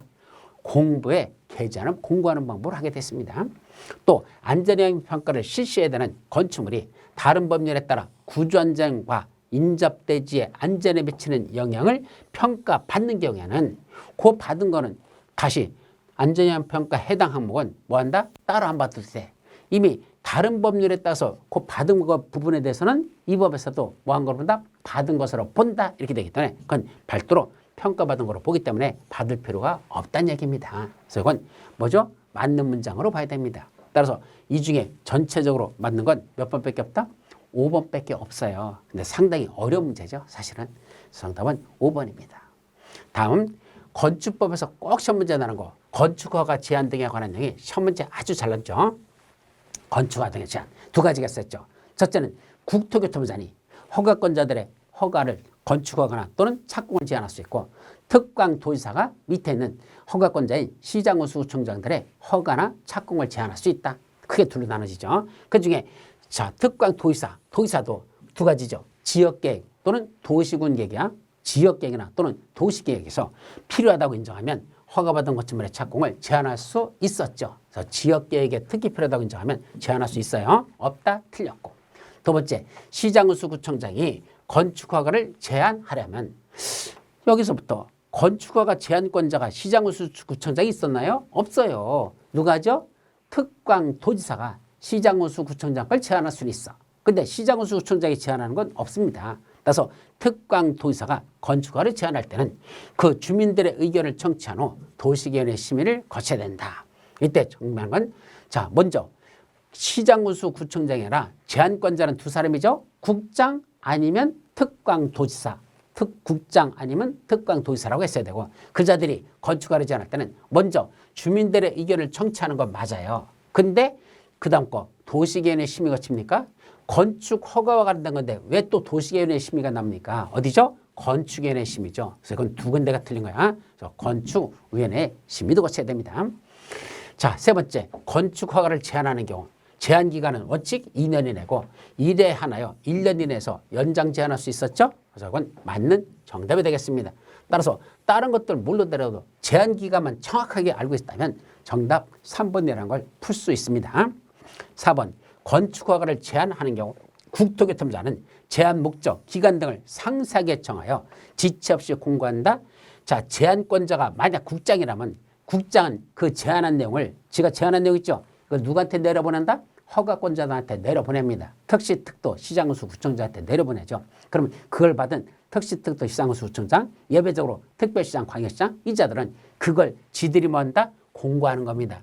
따라서 허가권자들이 그걸 거는 거야. 그래서 국토교통부는 허가권자한테 그걸 이제 통지하면 통지받은 누가 허가권자들이 그걸 지체 없이 공고하도록 돼 있다. 그래서 절차가 틀렸다. 그래서 국장이 직접 공고하는 거 아니다. 허가 제출받은 그걸 통보받은 특도 그러니까 허가권자들이죠. 허가권자들이 그걸 공고하도록 돼 있습니다. 자, 5번 건축허가를 제한한 경우 허가권자는 즉시 국장한테 보고해야 된다. 이것도 순서가 지금 바뀌었죠. 누가 할 때만 이때 허가권자가 아니죠. 허가권자 중에서도 누구 말한다? 허가권자 하나, 특별시장, 광역시장, 도지사 이 세 사람이 자기 밑에 있는 시장군수 구청장 걸 제안했잖아. 그럼 그 제안한 특광도지사들이 자기 위에 있는 국장한테 그 사실을 보고해야 됩니다. 제안한 내용을 보고해야 돼요. 그럼 보고하던 국장, 그 제안한 내용이 지나치다고 인정되면 뭐 할 수 있다? 해제를 명할 수 있다 그랬었죠. 그래서 보고받은 국장은 제안한 내용이 지나치다고 인정하면 자기가 직접 해제하는 게 아니라 해제를 명할 수 있다. 어이 특광도지사 니들 제안한 게 너무 심하니까 그 해제라고 해제를 명할 수 있는 거지 자기가 직접 해제하는 건 아니란 얘기입니다. 그래서 이건 여기도 두 군데가 틀렸어요. 허가권자가 아니라 특광도지사 직권으로 해제할 수 있는 게 아니라 해제를 명할 수 있다. 이렇게 정확하게 숫자하시면 되죠. 그래서 정확히 맞는 건 3번밖에 없습니다. 그것도 어려운 문제는 아니야. 3번이 정답이라는 것만 알았으면 나머지 푸는 데는 그렇게 어려운 문제는 아닙니다. 자, 그런데 77번 또 돌아버린 게 나왔다. 건축물의 마감재료 등에 관한 규정의 일부이다. 괄호안에 들어갈 내용을 옳은 걸 고르랍니다. 자, 마감재료에 관한 건데 대통령령으로 정하는 용도 및 규모의 건축물의 벽이나 반자나 또는 지붕 등 그 내부의 무언은 무엇의 지정이 없는 재료로 만들어야 된다. 그래서 여기 첫 번째 난연재료, 완충재료, 마감재료, 마감재료 이렇게 세 가지가 나오는데 난연재료냐, 완충재료냐, 마감재료. 난연재료는 불에 잘 타지 않는 재료란 얘기죠. 완충재료는 충격을 완화시킬 수 있는 재료란 얘기고 마감재료는 말 그대로 마무리 짓는 재료란 얘기죠. 그럼 이때 내부의 마감재료는 뭐에 지장이 없어야 된다? 방화일까 내진일까? 가장 중요한 건 불에 타는 걸 견딜 수 있어야죠. 지진도 중요하지만 진짜 안에 설치하는 것들은 불에 잘 안 붙는 걸 해야 되죠. 그래서 뭐 할까요? 바로 방화에 지정이 없는 재료를 하되 단 실내 공기질 관리법 제5조 및 6조에 따른 무슨 유지기준 및 권고기준을 고려하고 이렇게 돼 있죠. 그럼 실내 공기질 관리법에 나오는 게 뭔지 내가 알게 뭐야. 근데 여기 보니까 이제 둘 중에 실내 공기질이냐 그래서 실내 공기질이네. 공기청정이냐? 이렇게 나오잖아. 보세요. 실내 공기질 관리법 했으니까 실내 공기질 유지규준이겠죠. 그거는 그죠? 그러니까 실내 공기질은 말이니까 아마 실내 공기질일 것이다. 그럼 결국 정답은 마감재료 내지보다는 방화일 가능성이 높고 그다음에 실내 공기질 이렇게 풀면 되죠. 정답은 4번이 아닐까? 그래서 여러분들이 유추해석한다면 그 정도까지는 풀 수 있는 그런 상황도 될 수 있더라. 그럼 그렇게만 정리할게요. 정답은 4번입니다. 자, 78번. 이제 건축법 마지막 문제. 건축 허가 대상 건축물로서 내지 능력을 공개해야 되는 건축물에 해당하지 않는 거. 자, 건축 허가 대상 건축물인데 내지 능력 공개 대상이 있습니다. 어떤 거? 자, 2층 이상 되는 건축물, 연면적에 200제곱미터 이상 되는 건축물, 2층 연이 높 13, 처구 기기 10 요까지 있었죠. 여기 그런 것들은 내지 능력 공개 대상에 들어가는 것들이야. 근데 문제는 건축물의 용도 및 규모를 고려한 중요도가 높은 건축물로서 국토교통부령으로 정하는 건축물, 또 국가적 문화유산으로 보존할 가치가 있는 것으로 문화체육관광부령으로 정하는 건축물 이렇게 돼 있네. 자, 이거 위에 거 1, 2, 3번은 맞는데 4번, 5번 중에 뭐가 틀렸을까 이거죠. 국가적 문화유산이라고 나니까 문화체육관광부령이 맞을까? 아닙니다. 이것도 국토교통부령으로 했어야 돼요. 근데 이런 것들이 도대체 우리한테 뭐가 중요하다고 이런 것까지 우리가 애워야 되느냐고 참 짜증나는 문제야. 그래서 이건 어쨌든 국토교통부로 정하는 건축물인데 이런 것까지 시험 문제 내는 건 진짜 아니다라는 얘기입니다. 정답은 5번인데 시잘데없는 문제가 되겠습니다. 자, 이제 79번. 농지에 타용도 일시 사용을 신고할 수 있는 용도에 해당하지 않는 것 그랬습니다. 자, 타용도 일시 사용 신고 경미한 것들 아까 말했었죠? 썰매장이라든지 지역 축제장으로 지역 축제장으로 사용하는 건 타용도 일시 사용 6개월 이내에서 사용할 수 있는 거 가능했었죠. 자, 근데 해당하지 않는 걸 고르라 했으니까 세 번째는 해당 농지에서 허용되는 주목적 사업을 해서 물건을 매설하는 것들. 자, 주목적 사업에서 물건을 매설한다. 또 주목적 사업을 위해서 현장 사무소를 설치한다. 이런 것들은 전부 다 타용도 일시사용 신고만으로 할 수 있습니다. 근데 문제는 태양에너지 발전 설비를 설치하는 거 있죠. 요거는 타용도 일시사용 신고 하나. 이건 일시사용 허가 대상입니다. 이건. 근데 이것들을 여러분들 요거는 우리 책에 써 있어요. 요런 내용은. 근데 이것까지는 태양에너지 발전 설비를 설치하는 건 일시사용 신고 하나, 이건 허가 대상으로 썼는데 글쎄요. 이런 것까지도 애울 수 있을까? 못 풀 것 같아요. 해당하지 않는 건 정답은 5번인데 하여튼 이런 문제도 출제된 적이 있다. 그래서 농지법이 너무 깊이 들어갔어요. 그래서 싸가지가 없는 문제입니다. 또 80번도 마찬가지야. 농지법령상 농지를 뭐로 쓰는데 농축산물 생산시설의 부지로 사용하고자 할 때 농지 전용으로 보지 않는 것 경미한 거기 때문에 이건 계속 농지로 보는 거야. 농지 전용으로 보지 않아. 어떤 것들 농막을 설치할 때 규모가 얼마라고 했었죠?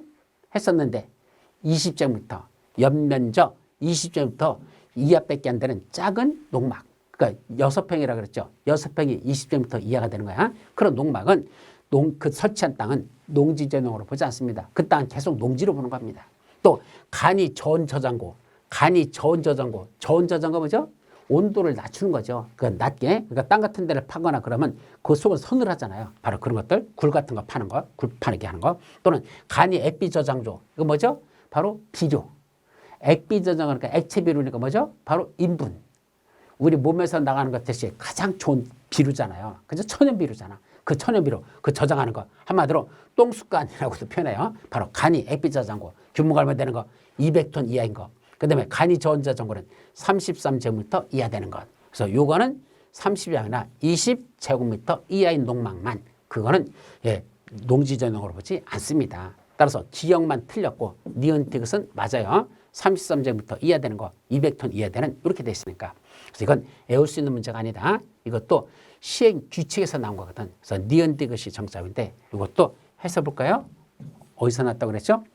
이거는 농지법 시행규칙 제3주의 2에서 낸 겁니다. 그래서 여러분들이 손댈 수 있는 깊이가 아니거든. 근데 농막은 규모가 얼마나 되느냐 보통 일반적으로 강의할 때 설명하거든요. 근데 그건 실무에서 써먹으려고 강의한 거지 시험 문제를 풀으라고 낸 건 아니거든. 그래서 기억이 들어가는 건 틀렸다라는 얘기입니다. 그래서 정답이 4번이었는데 만만치 않은 문제에 속합니다. 그래서 올해 농지법 두 문제는 여러분들이 손대기가 쉽지 않았었다라고만 말씀드리죠. 자, 그래서 전반적인 총평을 한다면 올해도 어려운 문제는 뒤지기 어렵고 쉬운 문제는 되게 쉽게 냈다 이런 뜻입니다. 그러나 어려운 문제도 잘 유추 해석하고 들어간다면 적어도 60점 이상은 맞는데 크게 지장이 없었다라는 게 결론입니다. 그래서 쉬운 거 마지막 맞고 그 다음에 유추 해석으로 풀 수 있는 문제까지 접근한다면 그래도 공법 어느 정도 공부했다면 60점 이상은 충분히 맞을 수 있었습니다. 근데 여러분들이 공부하는 방법 중에 가장 문제점 중에 하나가 뭐냐면 2차에서 중개사법에서 고득점하고 공법은 과락만 면하자라는 전략을 세웁니다. 잘하는 전략일까? 아닙니다. 아주 개떡 같은 전략입니다. 왜 그렇죠? 옛날에는 그게 CR에 먹혔어요. 그렇게 해도 돼. 중개사법 90점 맞으면 돼. 그럼 공법은 40점 맞아도 붙어. 그죠? 그래서 합격했었어. 지금은 어림택도 없습니다. 중개사법 문제 75점 넘어가기 만만치 않습니다. 90점? 죽어라고 공부해도 75에서 84에서 머무는 점수가 대부분입니다. 그 이상은 맞추지 못하게 시험 문제를 그렇게 냅니다. 그럼 공법 어떻게 해야 돼?